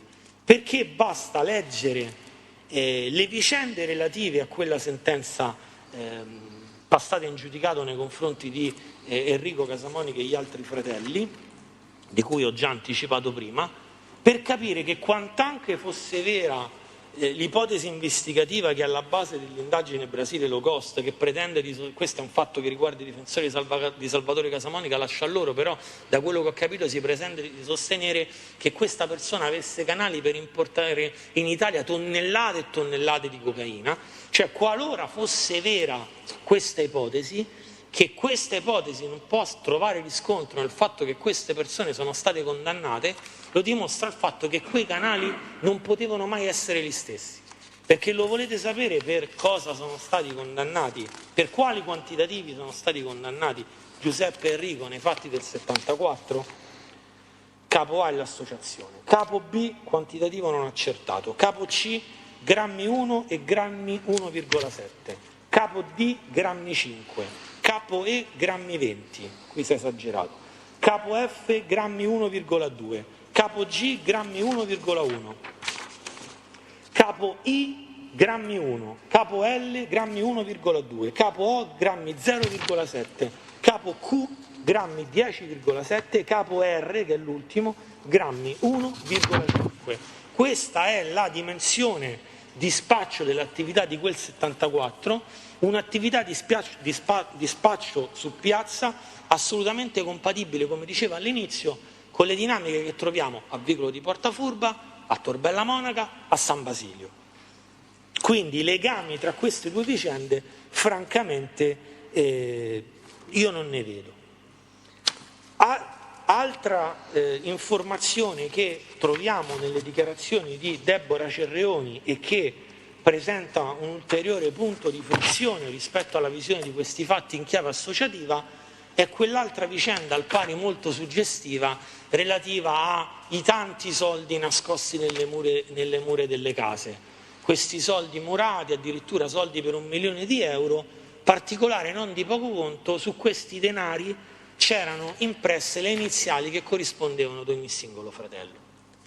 Ora, io so, perché insomma lo imparo dalle vostre decisioni, che il concetto di cassa comune, che è uno degli elementi costitutivi di qualsiasi diritto associativo, non deve essere inteso in senso proprio fisico come un luogo dove vengono convogliate tutte le ricchezze di un'associazione, come se fosse, diciamo, la cassaforte di zio Paperone. È più un concetto giuridico che attiene alle ragioni che sono alla base dell'affectio societatis, cioè il fatto l'idea di mettere insieme le proprie risorse economiche per il raggiungimento di un bene comune, di cui l'essenza è rappresentato da un concetto che è tipico, mutuato dal diritto societario, che è quello che nell'attività di impresa si guadagna insieme e si perde pure insieme. Allora io vi dico che se questo è il concetto di cassa comune, la distinzione quasi fisica delle singole banconote, che è incompatibile finanche con la natura fungibile del bene denaro, perché se io so che Enrico Casamonica a casa della mamma c'ha 10.000 euro, se un domani devo restituire i soldi a Enrico Casamonica, gli devo restituire 10.000 euro. Enrico Casamonica sarà indifferente che siano le stesse banconote sulle quali c'era la sua iniziale. Eppure la distinzione fisica delle singole banconote, che va contro la natura stessa di fungibilità del bene denaro, io la trovo una cosa completamente in antitesi rispetto a quel concetto di cassa comune dove si perde e si guadagna insieme, e quindi non c'è l'esigenza di distinguere le singole somme di denaro. Ma poi questo fatto che il concetto non era quello di investire, guadagnare e perdere insieme, e noi lo troviamo nelle singole vicende che hanno visto i tentativi di acquisto di attività commerciale, perché come abbiamo già detto, vicenda del Blues Canal, Massimiliano Casamonica si espone in prima persona per spendere dei soldi, vicenda del Femme Fatale, vedremo che Enrico Casamonica si espone in prima persona per spendere dei suoi soldi, per una finalità che era propria e del tutto soggettiva. L'ultima questione che presenta dei dubbi rispetto alla figura di Deborah Cerreoni, che tratto proprio en passant, perché, ripeto, sono questioni su cui sicuramente passeranno gli altri difensori, è legata alle ragioni della collaborazione. Ora, voi mi insegnate che un testimone, cioè la credibilità di un testimone è direttamente proporzionale alla terzietà rispetto alle sorti del processo. Cioè più un soggetto è interessato a che un processo vada verso una determinata strada, e poi il legislatore pone dei limiti alla sua credibilità assoluta. Il limite più grande è quello del 192,3, dove addirittura si parte dal presupposto che chi è imputato a un procedimento connesso è inattendibile, perché altrimenti non ci sarebbe bisogno dei riscontri. Ma ci sono anche degli step più bassi. Pensiamo ad esempio alla parte civile che si costituisce per ottenere dei soldi. È chiaro che il legislatore dice: attenzione, siccome quella persona ha un interesse economico rispetto alle sorti del processo, dobbiamo valutare le sue dichiarazioni con una certa puntualità. Ora, Deborah Cerreoni non è terza rispetto a questa vicenda e i fatti che racconta, non solo e non soltanto perché formalmente è stata, da quello che ho capito, anche condannata per concorso in alcuni medesimi reati, ma non è terza perché le ragioni che sono all'origine di questa indagine, cioè questa indagine nasce per la storia relativa al sequestro, pseudosequestro, c'è stata una sentenza, non entro nel merito. Le ragioni che portano Deborah Cerreoni a collaborare sono legate alla vicenda relativa all'affidamento di alcuni bambini, che era un problema che ha portato a quelle condotte, perché lo dice anche Avvocato, scusi, non abbiamo colto il passaggio. Il movente, no, non abbiamo colto la sua frase, l'ultima frase. Il movente che spinge alla collaborazione. Il movente che spinge Deborah Cerreoni a collaborare, ma il movente che è l'incipit di questa indagine è legato alla vicenda del sequestro. Sì, okay, la vicenda del sequestro nasce per questioni legate alla gestione dei bambini. Perché è lo stesso Fazzari che racconta che c'era un problema legato al fatto che loro avevano elementi per ritenere che la Cerreoni non pensasse all'educazione dei bambini. Da lì nasce un problema relativo all'affidamento di questi bambini che ancora oggi è in piedi. Cioè noi dobbiamo valutare l'attendibilità di una persona che ancora oggi ha in piedi un'azione giudiziaria di natura civile innanzi al Tribunale dei minori per ottenere l'affidamento dei minori rispetto alla persona, per togliere alla persona rispetto al quale ha reso dichiarazioni accusatorie. Questo credo sia un elemento che debba essere valutato e sicuramente sarà un elemento che verrà approfondito dai colleghi che affrontano le posizioni maggiormente interessate. Questi, come dicevo all'inizio, sono i dubbi che io mi sono permesso di rivolgervi rispetto alla possibile sussistenza del delitto in termini di 416 bis. Io spero che voi troviate questi dubbi quantomeno costruttivi rispetto a quella che sarà la vostra decisione, che non li riteniate proprio delle sciocchezze, ma questi che io mi sono permesso di definire semplici dubbi, mi permetto di dire che diventano certezze con riferimento al problema principale della mia difesa, che è quello della partecipazione di Enrico Casamonica nel delitto ex articolo 416 bis. Perché, come dicevo, proprio ci sono partito con questa affermazione, la generalizzazione raggiunge livelli massimi con riferimento alla posizione di Enrico Casamonica, perché proprio con riferimento alla posizione di Enrico Casamonica è stato il suo cognome a determinare quel gap probatorio che pacificamente è emerso nel corso di questa indagine. C'è una frase delle dichiarazioni rese da Deborah Cerreoni che è ripetuto anche in dibattimento, che a me mi ha colpito molto la prima volta che l'ho letta, già dai verbali che ha reso. I pubblici ministeri gli fanno la frase: chi sono i familiari Casamonica che sarebbero membri di questo clan? Tutti i fratelli e tutte le sorelle tranne Marianna. E tutti i fratelli e tutte le sorelle tranne Marianna sono imputati in questo procedimento. Enrico Casamonica è una persona che viene iscritto originariamente ai sensi dell'articolo 74 di PR 309/90. A un certo punto Deborah Cerreoni rende queste dichiarazioni e la sua iscrizione diventa in termini di 416 bis. Ora il problema è andare a vedere se questo input investigativo ha avuto poi dei riscontri nei fatti. La cosa veramente divertente di questo è che quando Deborah Cerreoni ripete questa affermazione in dibattimento, poi giustamente il pubblico ministero gli dice: vabbè, no, tutti i fratelli e tutte le sorelle, il tribunale non li conosce, devi dire i nomi. E lei fa l'elenco dei nomi e non fa il nome di Enrico. Cioè, probabilmente è una casualità, però non fa il nome di Enrico. Tant'è vero che il pubblico ministero gli dice: ma tutti i fratelli, quindi anche Enrico? E la Cerreoni dice: sì, anche Enrico. Ora, questa probabilmente è una nota di colore, però secondo me è la dimostrazione plastica di questo dibattimento. Cioè il fatto che Enrico Casamonica in questo dibattimento e per quanto riguarda il reato di partecipazione del diritto associativo ci sta solo e esclusivamente perché si chiama Enrico Casamonica. Il problema del semplice legame familiare, della semplice appartenenza familiare a un'associazione mafiosa è un problema che ha una connotazione anche giuridica ed è un problema che è stato affrontato di recente dalle sezioni della nostra Corte di Cassazione. Il 27 maggio 2021, praticamente la scorsa settimana, le sezioni unite hanno affrontato una questione che era quella relativa al problema della mera affiliazione rituale per essere tenuto un partecipe a un'associazione. Cioè il dubbio era: basta la semplice affiliazione rituale o serve qualcosa di più, visto che per giurisprudenza pacifica partecipare a un'associazione significa prenderne parte, quindi è un concetto dinamico, attivo, quindi impone di fare qualcosa. Le motivazioni della sentenza non ci sono, c'è l'informazione provvisoria che mi permetto di leggere. La condotta di partecipazione ad associazioni di tipo mafioso si sostanzia nello stabile inserimento dell'agente nella struttura organizzativa dell'associazione. Tale inserimento deve dimostrarsi idoneo per le caratteristiche assunte nel caso concreto a dare luogo alla messa a disposizione del sodalizio stesso per il perseguimento dei comuni fini criminosi. Nel rispetto del principio di materialità ed offensività della condotta, l'affiliazione rituale può costituire indizio grave della condotta di partecipazione al sodalizio ove risulti, sulla base di consolidate e comprovate massime di esperienza, alla luce degli elementi di contesto che ne comprovino la serietà ed effettività, l'espressione non di una mera manifestazione di volontà, bensì di un patto reciprocamente vincolante e produttivo di un'offerta di contribuzione permanente tra affiliati e associazioni. Ora, quindi, qual è il punto di questa vicenda?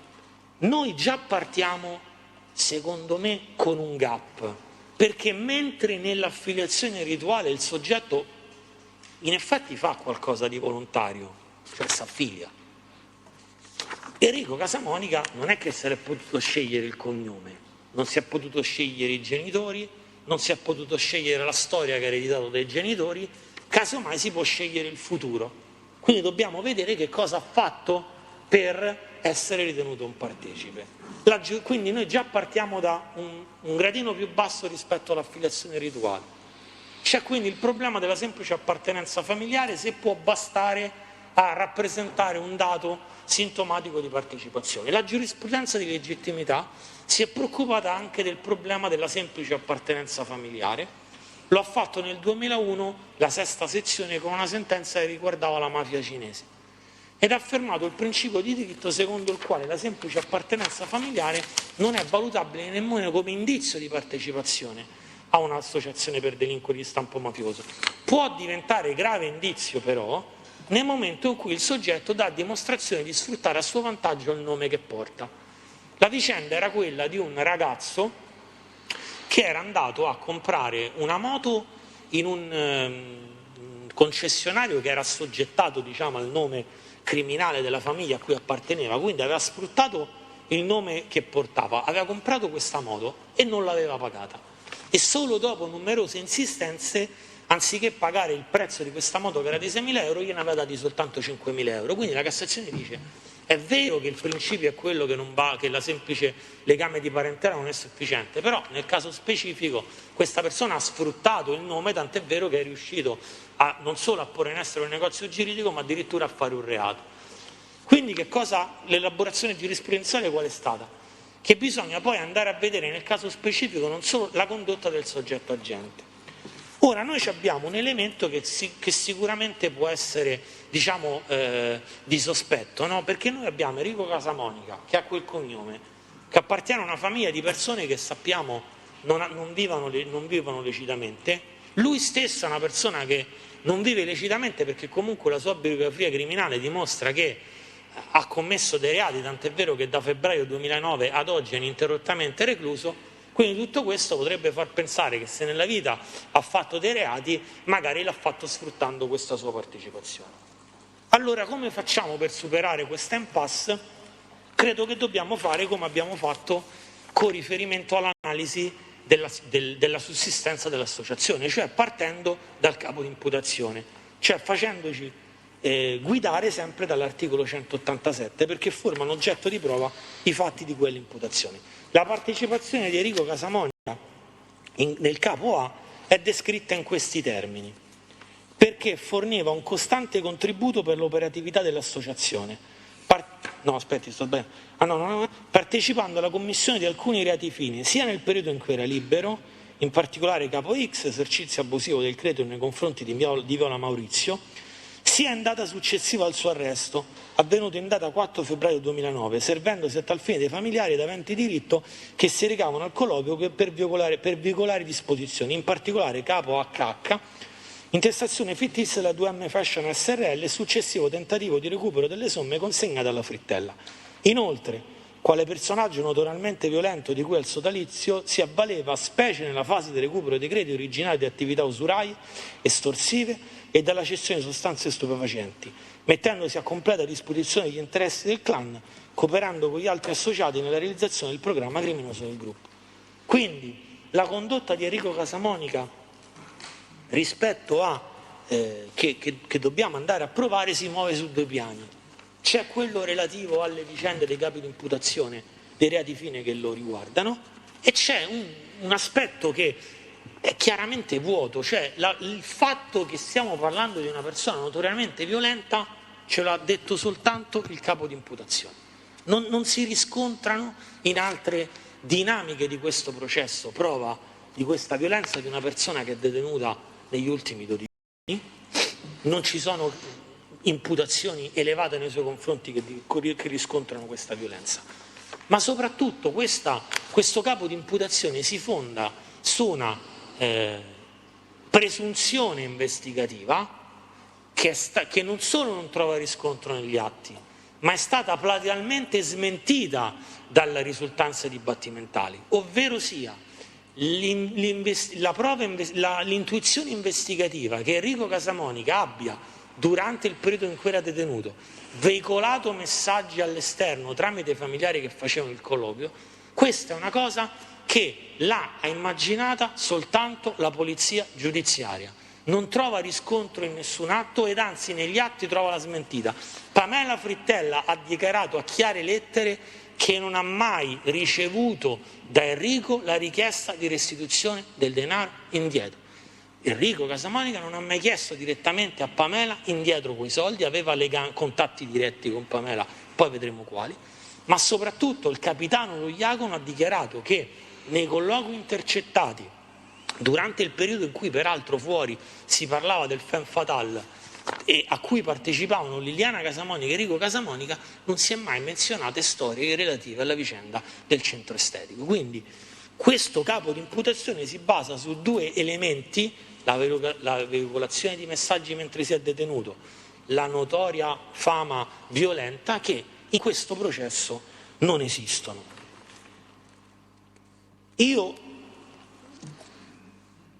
Sarebbe sufficiente veramente, per non dire più nulla della partecipazione di Enrico Casamonica, della possibilità di sostenere la partecipazione di Enrico Casamonica nel capo A, sarebbe sufficiente leggere la deposizione del test Lo Iacono sul punto. Del test Lo Iacono? Del test Lo Iacono. Pagina 33 e 34 del verbale d'udienza del 16 giugno 2020. Si cerca di formulare al capitano Toiacolo la domanda specifica su quali siano gli elementi che nel corso delle indagini hanno dato riscontro alla ipotesi investigativa che vedeva Enrico partecipe del 416 bis. C'era stato un problema perché lo stesso Lo Iacono dice le imputazioni non le facciamo noi, le fa l'ufficio della procura. Però è vero, però è pure vero che l'ufficio della procura formula le imputazioni sulla base di quelle che sono le risultanze investigative, mi auguro, penso.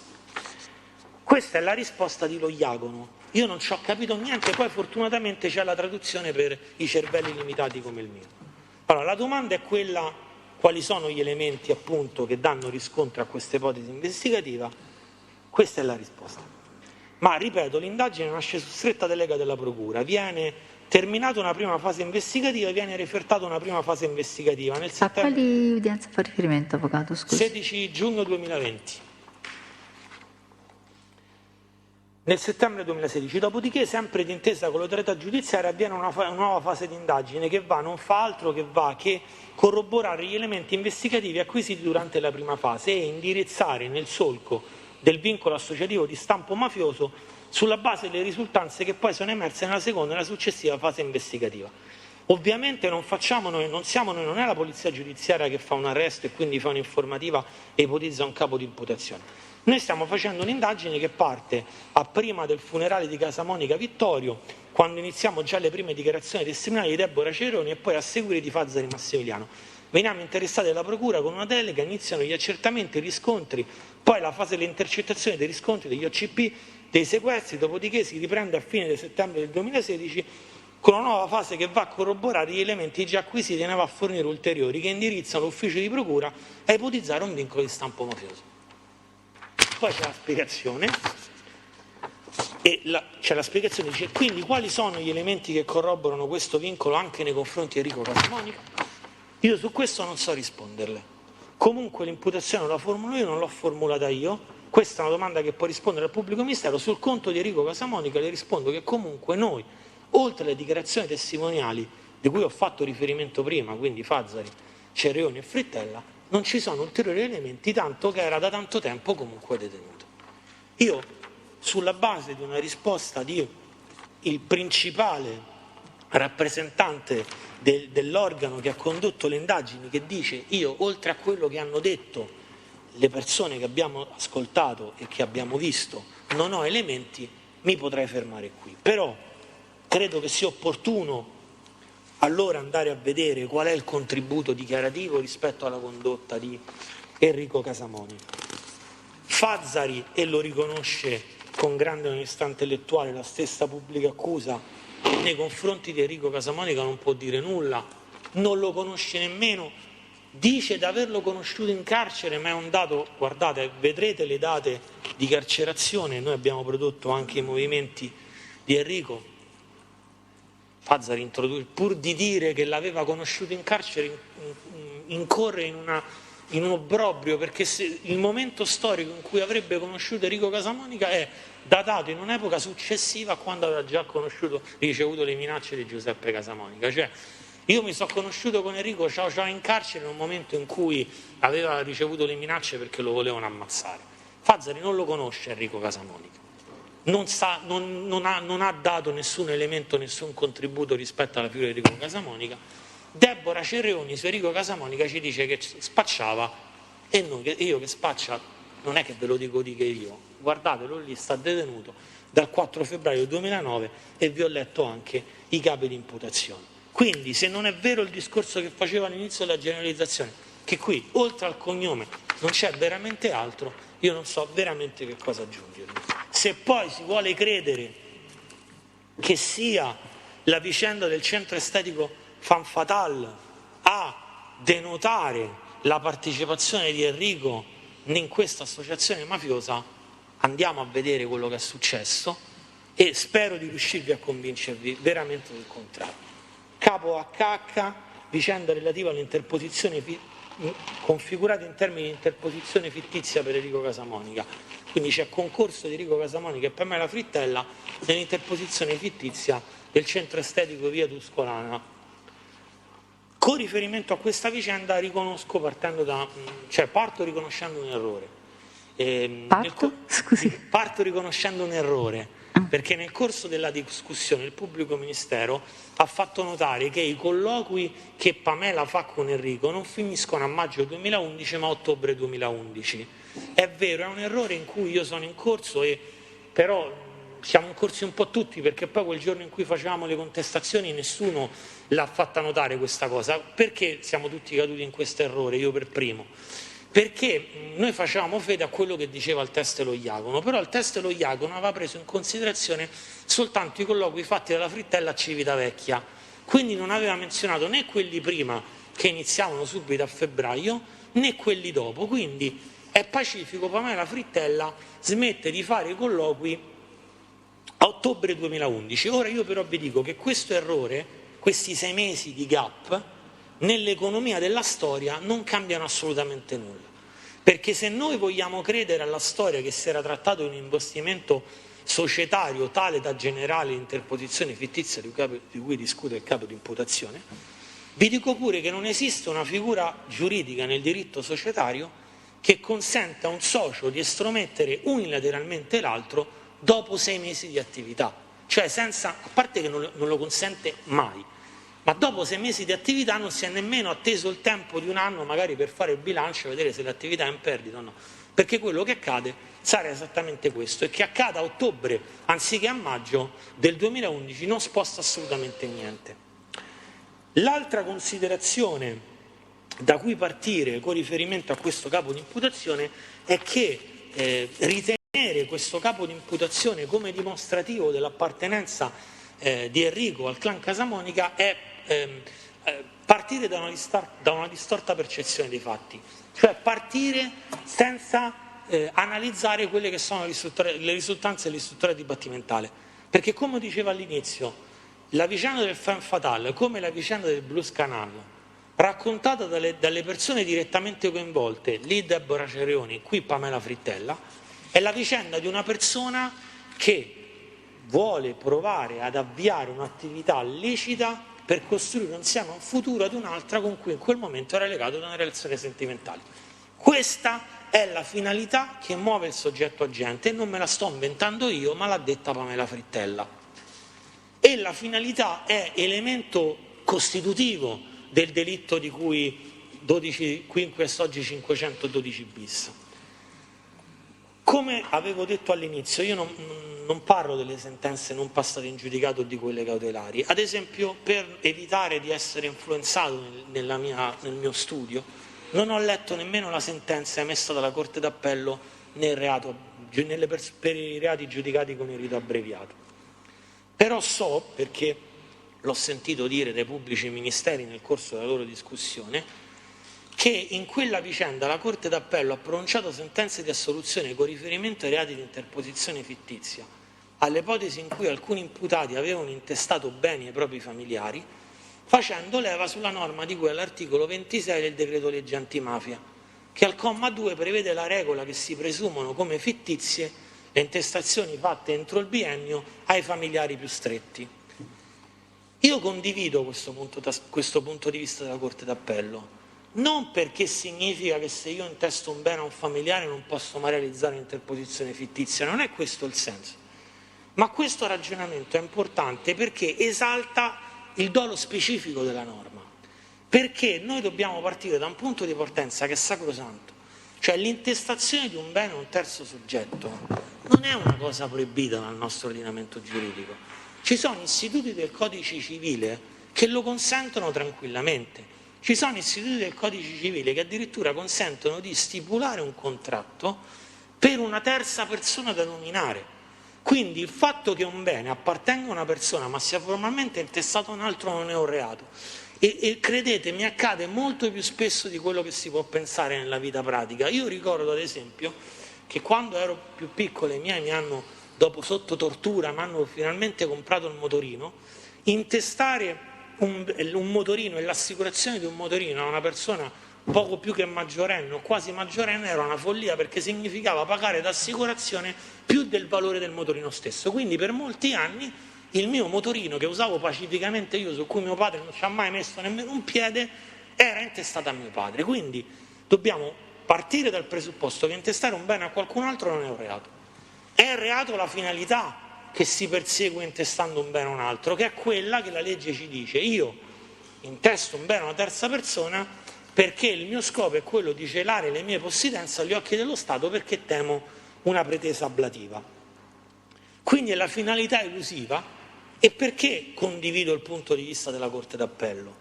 Perché se io intesto un bene a una persona che per legge determina la fittizietà di quell'intestazione, non sto raggiungendo la finalità prevista dalla norma.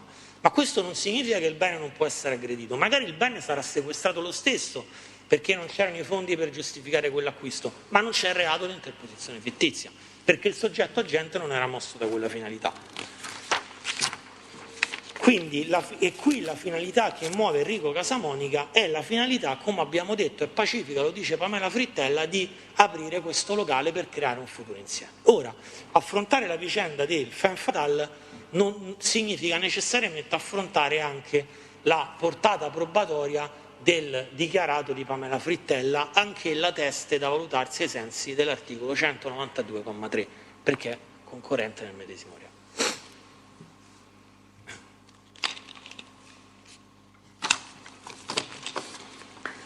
Pamela Frittella, bisogna valutare se Pamela Frittella sia attendibile o non attendibile. Io non vi dico che Pamela Frittella è inattendibile. Pamela Frittella racconta una storia, ma la racconta dal suo punto di vista, omettendo dei particolari importanti, perché Pamela Frittella aveva una finalità, che era quella di allontanarsi il più possibile dalla figura dei Casamonica. E vi posso dire una cosa, io Pamela Frittella, quello che ha fatto nel 2018 quando è stata arrestata e che ha ripetuto qui in dibattimento, io lo capisco e la giustifico, perché Pamela Frittella è quella ragazza che, incensurata, che aveva una gravidanza a rischio, che è stata costretta a incontrarsi con Liliana quando avrebbe dovuto stare a casa e non uscire di casa perché rischiava di perdere il bambino. Quella persona è la stessa Pamela Frittella che aveva da poco avuto una gravidanza a rischio, che aveva un bambino di 28 giorni, che era incensurata, che è una persona per bene, che è stata presa e arrestata per un'interposizione fittizia nel 2018, reato consumato nel 2011. Pamela Frittella, gravidanza a rischio, bambino di 28 giorni, viene arrestata, presa e portata in carcere per un fatto che era stato commesso 7 anni prima. Mi verrebbe da dire, io spero che nessuno si offenda, lo dico così come frase di colore, mi verrebbe da dire che è stata presa in ostaggio, cioè Pamela Frittella viene presa in ostaggio.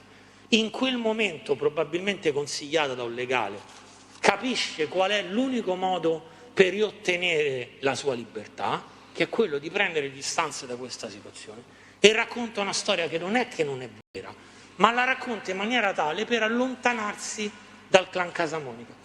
E lo fa in una maniera talmente grottesca da introdurre dei particolari che saranno poi smentiti in un secondo. Ma io la capisco Pamela Frittella, perché quello che Pamela Frittella fa quando viene arrestata si chiama spirito di autoconservazione, spirito di sopravvivenza, ed è immanente in ogni essere umano.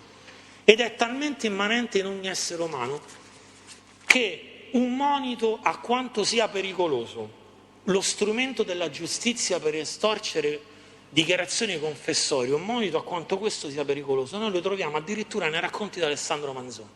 Perché io una volta ho sentito un grande avvocato che ha raccontato questa storia, che poi io mi sono andato a documentare, ho letto, ho visto che effettivamente probabilmente è una storia vera, perché dal racconto che ne fa il Manzoni emerge come una storia vera documentata, con atti giudiziari, ed è la storia della colonna infame. Ci sono queste due persone, Guglielmo Moro e Gian Giacomo Piazza, che vengono prese ed arrestate perché sospettate di essere degli untori, ma non ci sono prove. Quindi l'autorità inquirente, che sa che l'unica prova può derivare dalla loro confessione, cerca in tutti i modi di estorcerla, ma loro non cedono. Lo sapete quando cedono e confessano un reato che non hanno commesso peraltro accusando gente palesemente innocente? Quando gli viene promessa l'impunità. Cioè queste persone vengono torturate per 3 volte, perché addirittura Manzoni dice che c'era un limite di 3 volte alla tortura, vengono torturate per 3 volte e decidono di ammettere i fatti soltanto quando gli viene promessa l'impunità, promessa poi non mantenuta perché saranno giustiziate.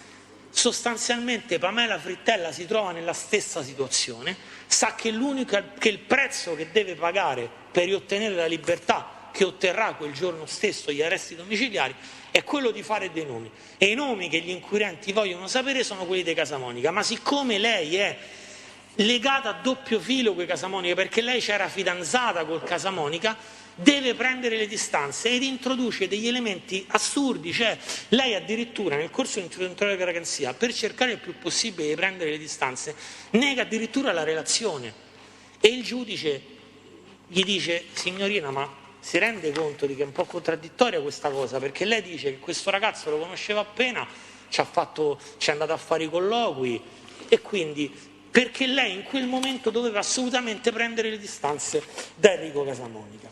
Quindi il problema non è dire Frittella dice la verità, non dice la verità, è vero o non è vero, ve lo diciamo noi. Frittella ha ricevuto dei soldi da Enrico Casamonica per la sua attività commerciale. Ora il problema è capire il fine, il titolo giuridico da dare a questa dazione di denaro. Se è trattato di prestito, se è trattato di un investimento societario. Io cercherò di dirvi che non si parla né dell'uno né dell'altro, cioè non parliamo né di un prestito come lo intendiamo noi, né di un investimento societario finalizzato ad acquisire il controllo di un'attività ed offuscare la proprietà agli occhi della legge, come pretende di dimostrare il capo di imputazione. Che non si possa parlare di un'interposizione fittizia, come pretende di dimostrare il capo di imputazione, lo dimostrano i fatti logici e concreti della vicenda. Allora, dicevo prima, la finalità è quella che è l'elemento costitutivo di questo reato. Cosa significa poi? Significa che è vero che io non voglio comparire come proprietario di quel bene perché altrimenti rischio la pretesa ablativa dello Stato, ma è vero pure che voglio comunque esercitare ad avere una disponibilità, un dominio su quel bene, perché altrimenti si perde il senso, perché se il bene è nell'effettiva e esclusiva disponibilità del soggetto terzo non c'è interposizione, quindi il terzo deve essere praticamente il cosiddetto testa di legno.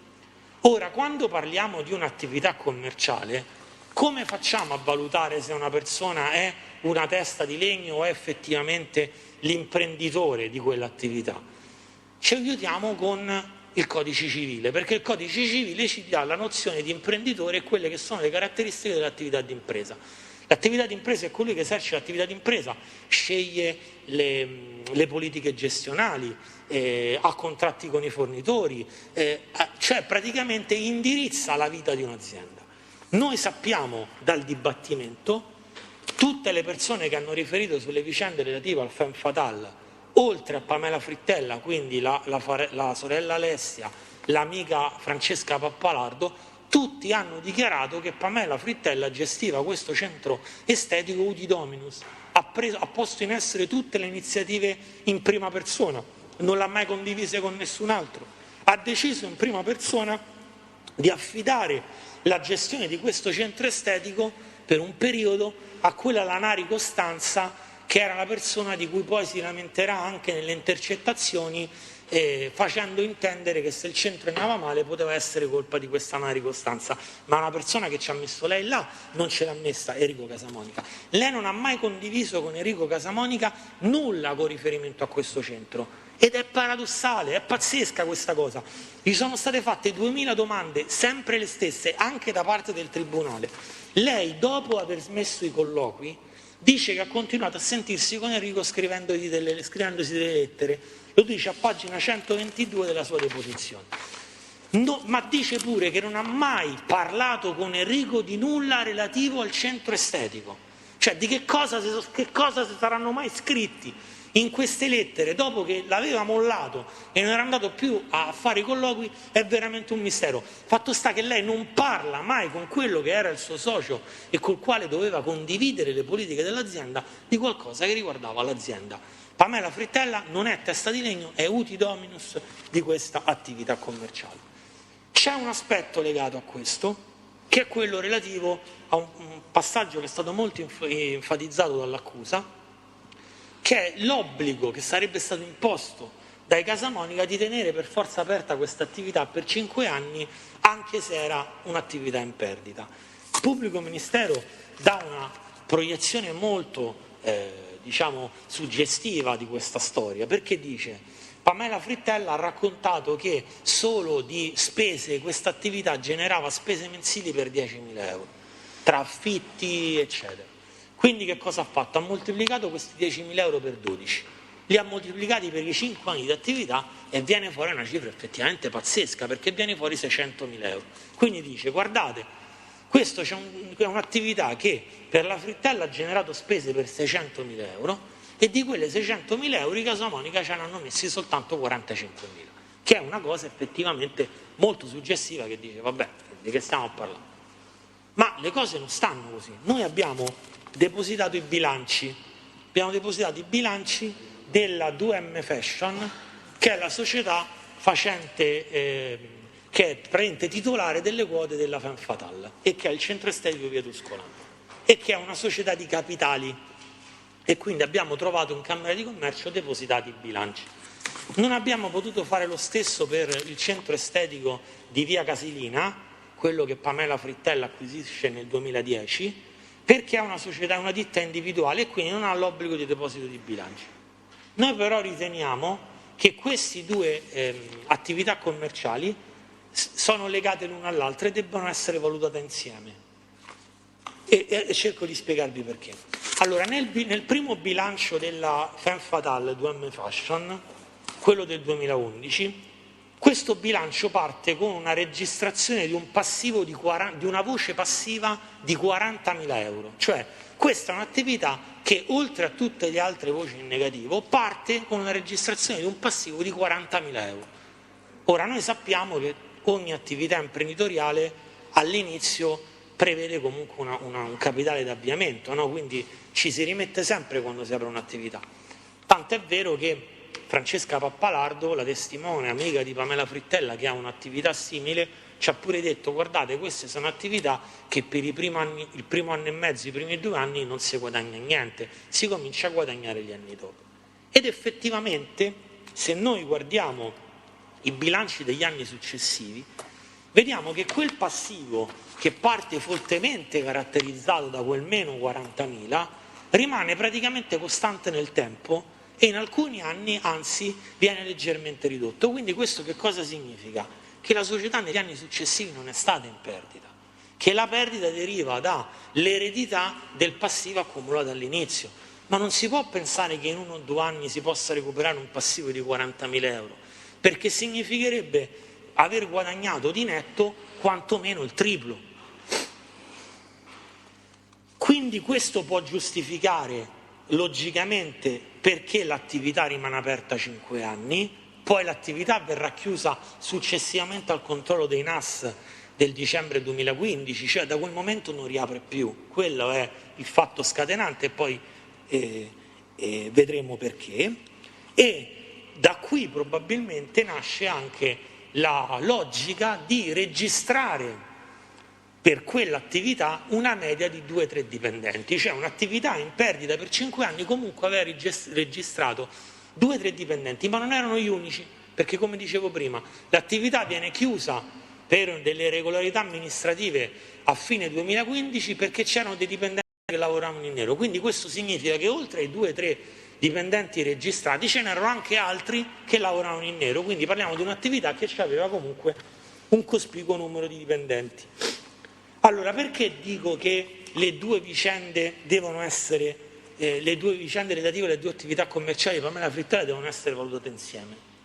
Perché il regime giuridico differente che esiste tra la ditta individuale e la società di capitali permette di pensare che se io intendo fare un nero sulla mia ditta individuale, essendo la ditta individuale un qualcosa che comporta una responsabilità diretta dell'imprenditore che risponde con il patrimonio presente e futuro di tutti i suoi averi, significa che se io devo fare del nero sulla mia attività, lo vado a fare sulla società di capitali.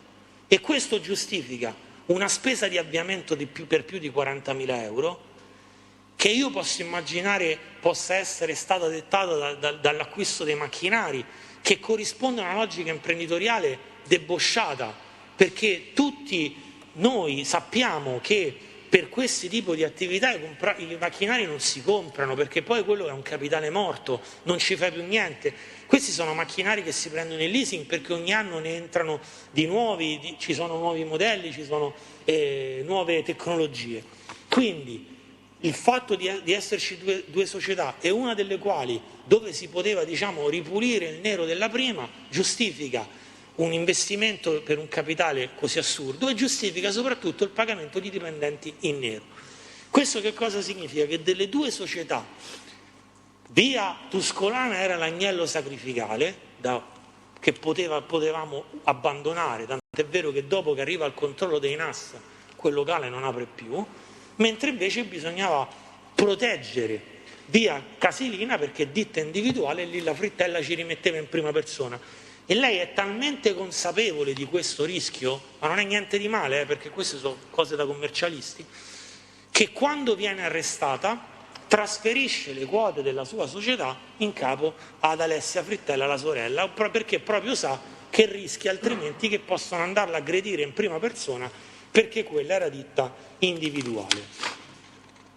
Quindi la scelta di tenere per forza aperta questa attività non è una scelta che deriva da un'imposizione dei Casamonica, non solo perché la logica dimostra che è stato utile tenere aperta questa attività e non lo è stato più nel momento in cui questa attività ha presentato un problema amministrativo, ma il fatto di tenere per forza aperta questa attività non poteva derivare da un'imposizione dei Casamonica, perché l'unico Casamonica che gliel'avrebbe potuto imporre non gliel'ha mai chiesto.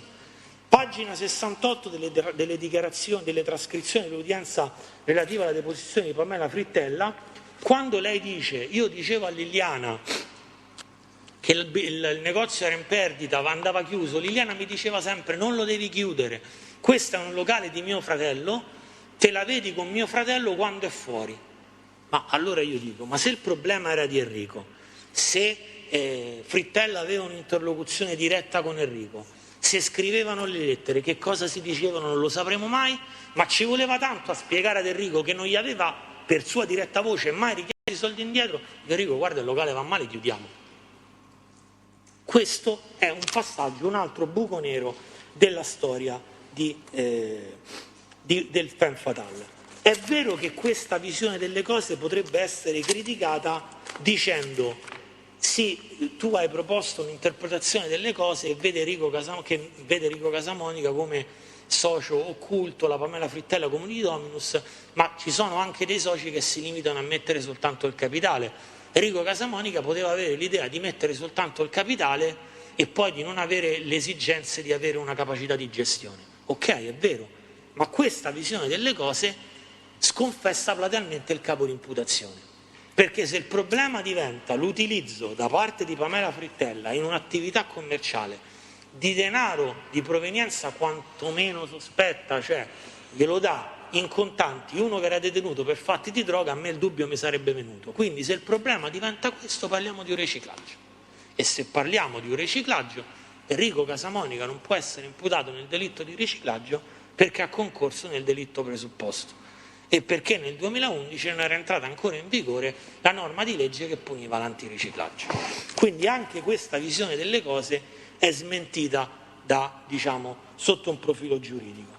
Ma perché io prima dicevo che non stiamo parlando né di un prestito, come possiamo immaginare, ti do i soldi per aprire un'attività, poi me la ridai, né di un investimento soci. Stiamo parlando di una cosa molto più naturale e molto più semplice. Stiamo parlando della storia che è comune nella pratica di due ragazzi che stanno insieme e che decidono di comprare qualcosa insieme. Come quando due fidanzati si comprano una casa insieme e poi si lasciano. Ma che succede della casa? Qui due fidanzati stavano insieme, hanno messo insieme i loro risparmi, si sono comprati una casa, la casa è rimasta alla ragazza. Cioè è successo questo. E si potrebbe obiettare, l'attività commerciale non è la casa, perché la casa conserva il suo valore o al più lo aumenta. L'attività commerciale nel tempo potrebbe perderlo, è vero, ma Pamela Frittella è quella che decide unilateralmente di rompere con il suo ragazzo 6 mesi dopo. E 6 mesi dopo quell'attività commerciale valeva tanto quanto era stata aperta 6 mesi prima, perché non c'era stato nemmeno un anno di attività per fare quel bilancio. Quindi il problema, per capire, proprio per dimostrarvi che non si tratta né di un prestito vero e proprio né di un investimento soci, ma di due ragazzi che vogliono costruire qualcosa insieme, bisogna necessariamente fare riferimento, cercare di capire quella che era la finalità che muoveva la ragazza, perché noi la finalità che muoveva il ragazzo la sappiamo, ma qual era quella che muoveva la ragazza? Ora, io vi ho detto all'inizio che Frittella Pamela, per come si è comportata nel 2018, la capisco, però non la capisco per quello che ha fatto nel 2009 e 2011. Io francamente lì stento a comprenderla, e il mio assistito nel corso di una dichiarazione spontanea l'ha definita machiavellica. Si può ironizzare quanto si vuole, però io credo che sia un'affermazione, un aggettivo che non è poi così fuori luogo, perché le date a sta ragazza la inchiodano. Cioè io ci provo in tutti i modi, ma è impossibile. Allora, estate 2008 si conoscono in Sardegna. Si conoscono, evidentemente nasce una prima frequentazione. Dopo pochi mesi, di fatto, Enrico Casamonica, 4 febbraio 2009, viene arrestato. Però non è che la ragazza dice: ma chi sei? Non ti conosco, chi sei? Ciao. Evidentemente il rapporto era una cosa seria, era amore vero. Continua, si attiva per fare i colloqui, fa la dichiarazione di residenza, va alla casa a Ciampino perché altrimenti se no non poteva fare i colloqui, quindi va alla casa a Ciampino, fa l'autocertificazione che risiedeva lì, va lì per ricevere le telefonate, eccetera. Quindi è una cosa seria. Febbraio 2009, la storia va avanti, tanti colloqui. Giugno 2010, sentenza di primo grado per i fatti del 74, quelli che abbiamo letti di prima, condanna a 11 anni e 4 mesi, che non so pochi. Pamela Frittella non batte ciglio, continua ad andare ai colloqui, la storia continua. Dicembre 2010, dicembre di quell'anno della condanna a 11 anni e 4 mesi, Pamela Frittella dal nulla apre la prima attività commerciale, quella la ditta individuale di via Casilina. Continua colloqui. 29 aprile 2011 apre la seconda attività, quella oggetto del capo di imputazione, Femme Fatale di via Tuscolana. Giugno 2011, 2 mesi più tardi, la condanna viene sostanzialmente confermata in appello, abbassata di pochi anni. Pare non battere ciglio ancora, passa l'estate, ad ottobre prende e toglie ogni tipo di collegamento con Enrico. La si vuol vedere come la si vuole, questa ragazza che aveva frequentato questa persona per pochi mesi, quando decide di interrompere questa relazione con questa persona, si ritrova con 2 attività commerciali, secondo il suo punto di vista, quantomeno pagate 1,5, quindi non le ha pagate tutte e 2, quantomeno pagate 1,5. Quindi il problema qual è? Come nasce l'idea di aprire questo centro estetico? Perché il problema noi ci troviamo di fronte anche a dover cercare di capire, ma la partecipazione c'è stata in tutti e 2 i centri, c'è stato soltanto in uno, e l'abbiamo cercato in tutti i modi di chiedere a Pamela quando è che nasce l'idea in Enrico di investire nelle 2 attività. Lei non è mai stata certa nel dirlo, però ha introdotto un dato molto importante. Dice: guardate, io mi ricordo che Enrico mi disse questa cosa di aprire un centro con me in un colloquio all'Area Verde di Rebibbia. Benissimo. Abbiamo prodotto i colloqui di Enrico Casamonica per riscontrare questo dato. Enrico Casamonica, ovviamente prima del 29 aprile 2011, perché deve antecedere l'apertura del Femme Fatale, sarà a Rebibbia un nuovo complesso tra il 26 febbraio 2011 ed il 30 aprile 2011, cioè praticamente i 2 mesi prima dell'apertura del centro estetico Femme Fatale. Enrico Casamonica è stato effettivamente a Rebibbia, nuovo complesso, dove avrebbe potuto usufruire dell'area verde. Io vi dico, prendetelo con il beneficio del dubbio, che per esperienza di quello che mi raccontano i detenuti so che l'area verde non è un qualcosa che i detenuti usufruiscono sin da subito quando arrivano a Rebibbia, ma devono attendere circa un mese, perché c'è una sorta di osservazione per vedere se sono meritevoli di questo, che sono dei colloqui migliori degli altri. Quindi diamo per scontato, volendo credere che questa informazione sia vera, dal 26 febbraio andremo al 26 marzo, ma anche se questo non fosse così, anche se Enrico avesse usufruito subito dell'area verde, noi dovremmo pensare, secondo la visione delle cose di Pamela, che in poco più di un mese si sia deciso di aprire un'attività, si sia individuata l'attività, si sia individuata la volontà delle parti cedenti, si sia trovato un accordo sull'acquisto, si sia andati da un notaio, si sia fatti il Esposito siano stati messi a disposizione i soldi, lei abbia recuperato altri denari perché ci ha messo la metà quando nemmeno meno di un anno prima aveva già speso tanti soldi per aprire un'attività. Tutto questo in 2 mesi. Se secondo voi è logico tutto questo, io lo rimetto a voi. Fatto sta che quell'amore che aveva portato Pamela a resistere a tutto, a resistere all'arresto, a resistere alla condanna di 11 anni e 4 mesi, a resistere alla conferma in appello, cioè io non voglio dirlo, però è così, cioè finisce non appena lei si acquisisce la proprietà delle 2 attività commerciali. Io non so come altro dirlo, però se la seconda attività viene aperta ad aprile 2011 e tu a ottobre prendi e te ne vai quando te ne potevi andare a giugno dell'anno prima, appena l'hanno arrestato, e hai avuto 3 campanelli d'allarme, non hai battuto ciglio, poi dimmi che cosa è cambiato tra la sentenza d'appello e quella di primo grado. Forse è cambiato che finalmente avevi acquisito tutte entrambe quelle 2 attività. Dove sarà mai finito quell'amore? Non si sa. Torno al discorso di come era prima. Il vero problema sta nel fatto che se queste persone, se anziché Pamela Frittella e Enrico Casamonica c'erano Pamela Frittella ed Enrico Rossi, gli si sarebbe risposto a queste persone: ve la dovete vedere in sede civile, perché quando 2 persone mettono insieme delle risorse per comprare qualche cosa insieme per una vita comune e poi la vita comune non c'è più, questa è una questione che è disciplinata dal nostro codice civile. Perché purtroppo, io non mi occupo di diritto civile, però ahimè ho dovuto, per diciamo anche vicissitudini di amici, ho scoperto che purtroppo la nostra giurisprudenza di legittimità si deve preoccupare pure dei litigi dei ragazzi dopo che si lasciano, perché ad esempio ci sono stati casi nella realtà pratica di gente che si è richiesta indietro le fedi nuziali e la giurisprudenza di legittimità si è dovuta preoccupare di tutto questo. E come l'ha risolto il problema? L'ha risolto facendo leva su un articolo del Codice Civile, che è l'articolo 2041. Chi senza una giusta causa si è arricchito a danno di un'altra persona è tenuto, nei limiti dell'arricchimento, ad indennizzare quest'ultimo della correlativa diminuzione patrimoniale. Cioè praticamente la giurisprudenza di legittimità in materia civile che cosa ha detto? Quelli che sono i regali, come le fedi, come i regali di compleanno, i regali d'anniversario, che possono essere compresi nel concetto di obbligazioni naturali, in quanto obbligazioni naturali sono irripetibili.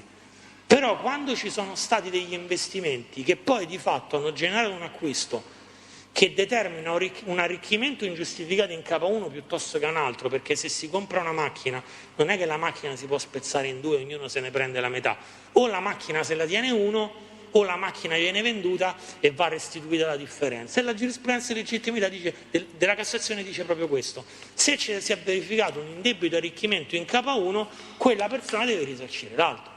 E qui, vuoi non vuoi, questa persona dal nulla, perché non è che ci ha raccontato io vengo da una famiglia, ci ha detto che è una famiglia umile, una ragazza umile, dal nulla si è ritrovata con 2 attività commerciali e non può reggere la storia che non può restituire i soldi perché la seconda attività era in perdita, perché dopo 6 mesi lei interrompe i rapporti sentimentali con Enrico. Dopo 6 mesi dall'apertura, quella società valeva tanto quanto i soldi che Enrico gli aveva prestato per aprirla. Ed è forse in questa la finalità, lo dico, poi sarà un problema dei suoi difensori, che muove anche la sorella di Liliana a pretendere la restituzione di quei denari di fronte a un ragazzo che si era trovato tradito, tra virgolette, da quella che pensava essere la ragazza con cui poter costruire un futuro e comunque anche beffato dal fatto che aveva perso i suoi risparmi. Enrico Casamonica, ce lo dice Pamela Frittella, non gli ha mai chiesto indietro un euro.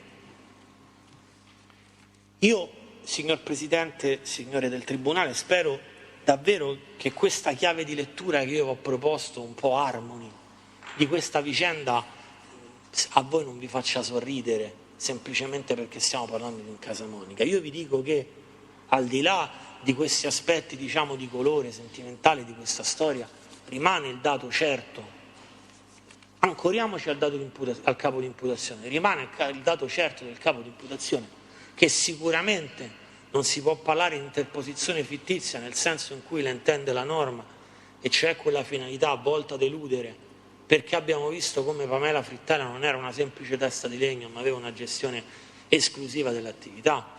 Abbiamo visto come Pamela Frittella non abbia mai condiviso nulla di questa attività con quello che avrebbe dovuto essere il suo socio.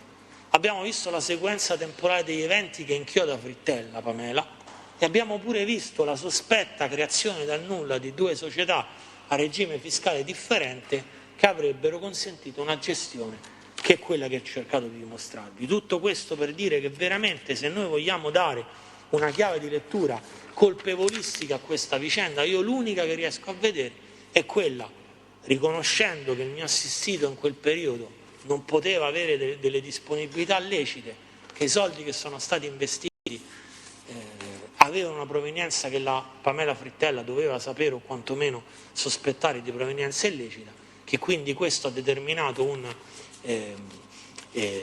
un'operazione di riciclaggio nei termini intesi o dal 648 bis o 648 ter, che prevede appunto gli investimenti in attività commerciali, con esclusione della responsabilità di Enrico Casamonica, vuoi perché non è punibile per autoriciclaggio, vuoi perché appunto c'è la clausola di riserva, essendo lui che ha commesso la condotta illecita che ha generato quelle ricchezze, perché se la vogliamo vedere così dobbiamo pensare che sono i proventi dell'attività di spaccio che aveva posto in essere prima di essere arrestato, e quindi ha sicuramente concorso nel delitto presupposto. L'ultimo il secondo ed ultimo capo di imputazione mosso nei confronti di Enrico Casamonica è il capo X, che è l'esercizio abusivo del credito erogato in favore di Viola Maurizio.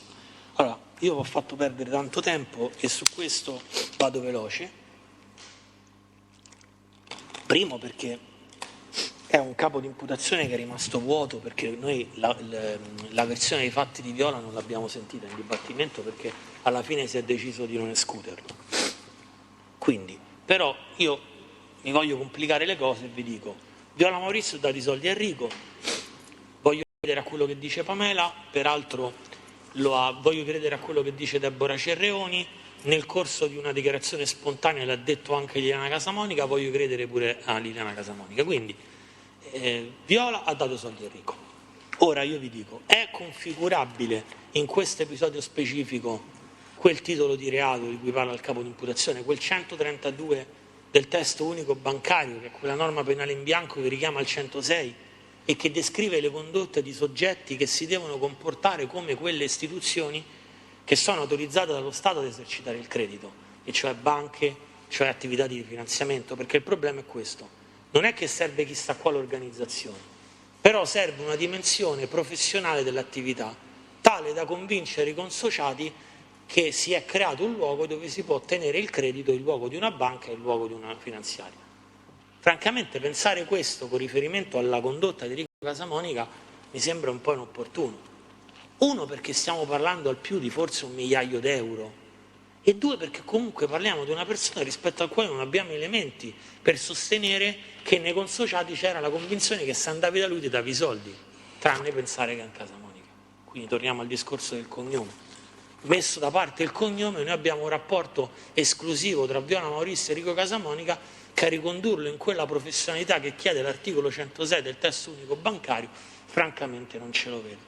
Ma con riferimento a questo di capo di imputazione c'è un'altra problematica di natura procedurale, perché sia questa imputazione che quella HH dell'interposizione fittizia sono sostenute dall'aggravante dell'agevolazione del clan Casamonica, dell'aggravante 416 bis 1 nella forma agevolativa del clan. Io mi permetto di dire, al di là delle valutazioni colpevolistiche che si possono o non possono fare, che francamente interpretare questi fatti come dimostrativi di una volontà di Enrico di agevolare, dando i soldi a Viola o cercando di comprare il femme fatale, il clan Casamonica, mi sembra assurdo. Lì, perché come abbiamo visto, la sua finalità era quella di cercare di costruire un futuro insieme a una ragazza. Qui perché lui presta i soldi a Viola e chiede di andare a recuperare queste somme a Pamela Frittella, che è una persona esterna all'associazione. ingenerando peraltro anche dei problemi con pure i suoi familiari, che ci ha raccontato Pamela, che addirittura avevano portato una lite durante i colloqui in carcere. Quindi francamente ritenere sussistente quel tipo di aggravante con riferimento a questi capi di imputazione mi sembra un po' forzato, e nel momento in cui escludiamo questa aggravante parliamo di una condotta cristallizzata da capo di imputazione a febbraio 2009, che è un reato punito con una pena massima di 4 anni, che quindi il tetto massimo della prescrizione passa a 6. Anche qualora vogliamo applicare la recidiva reiterata e quindi l'effetto speciale dell'aggravante aumentando della metà andiamo a 9, anche volendo aumentare gli atti interruttivi aumentiamo di ulteriori 2 anni e 3 mesi, a maggio 2020 l'esercizio abusivo del credito in favore di Viola Maurizio, esclusa la circostanza aggravante, sarebbe ormai prescritto. Non si può dire lo stesso per l'interposizione fittizia, perché essendo consumata al momento dell'apertura della società il 29 aprile 2011, questo sposta di un paio d'anni in avanti. Quindi, andando a concludere questo mio intervento, signor Presidente, io chiudo come ho iniziato. Io vi chiedo di giudicare Enrico Casamonica non per il cognome che porta, ma per quello che ha fatto.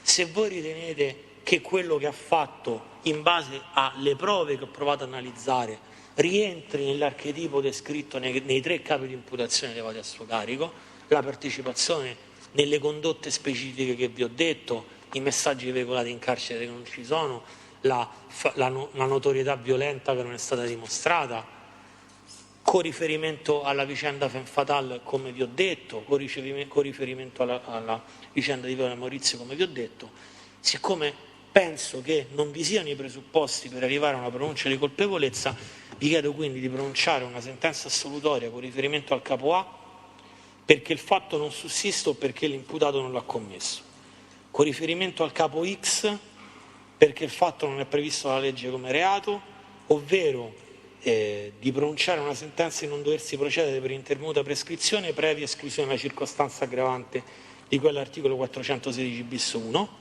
Avvocato, un po' più lentamente, se no non ce la fa.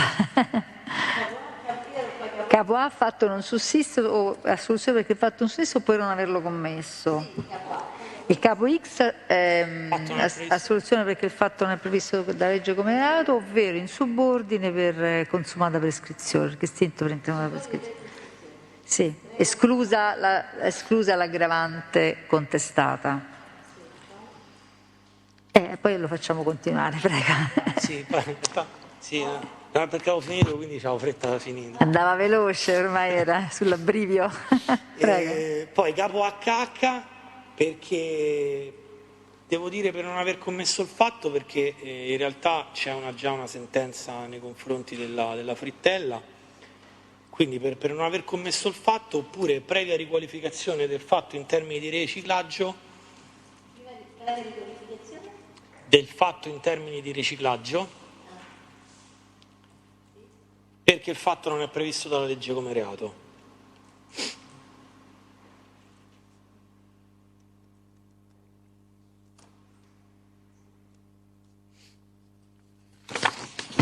Grazie. Grazie, avvocato.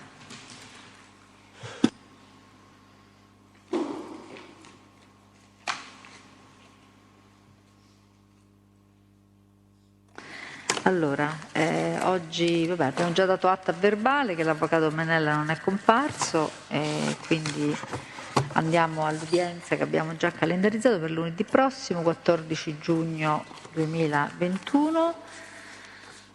Sempre mi pare qui all'aula B alle ore 9. E dunque allora per proseguire nella discussione con gli interventi dell'avvocato Fabrizio Capezzoli per le posizioni di Casamonica Massimiliano, Spada Cristina, Spada Ottavio, per consentire l'ultimo intervento dell'avvocato Colemme per la posizione di Spada Cristina, con l'intervento dell'avvocato Manca per Tolli Massimiliano e degli avvocati Colosimo e Siviero per la imputata Morelli Concetta. Dispone il ripristino delle modalità di videocollegamento già previste per l'udienza odierna. Udienza è tolta.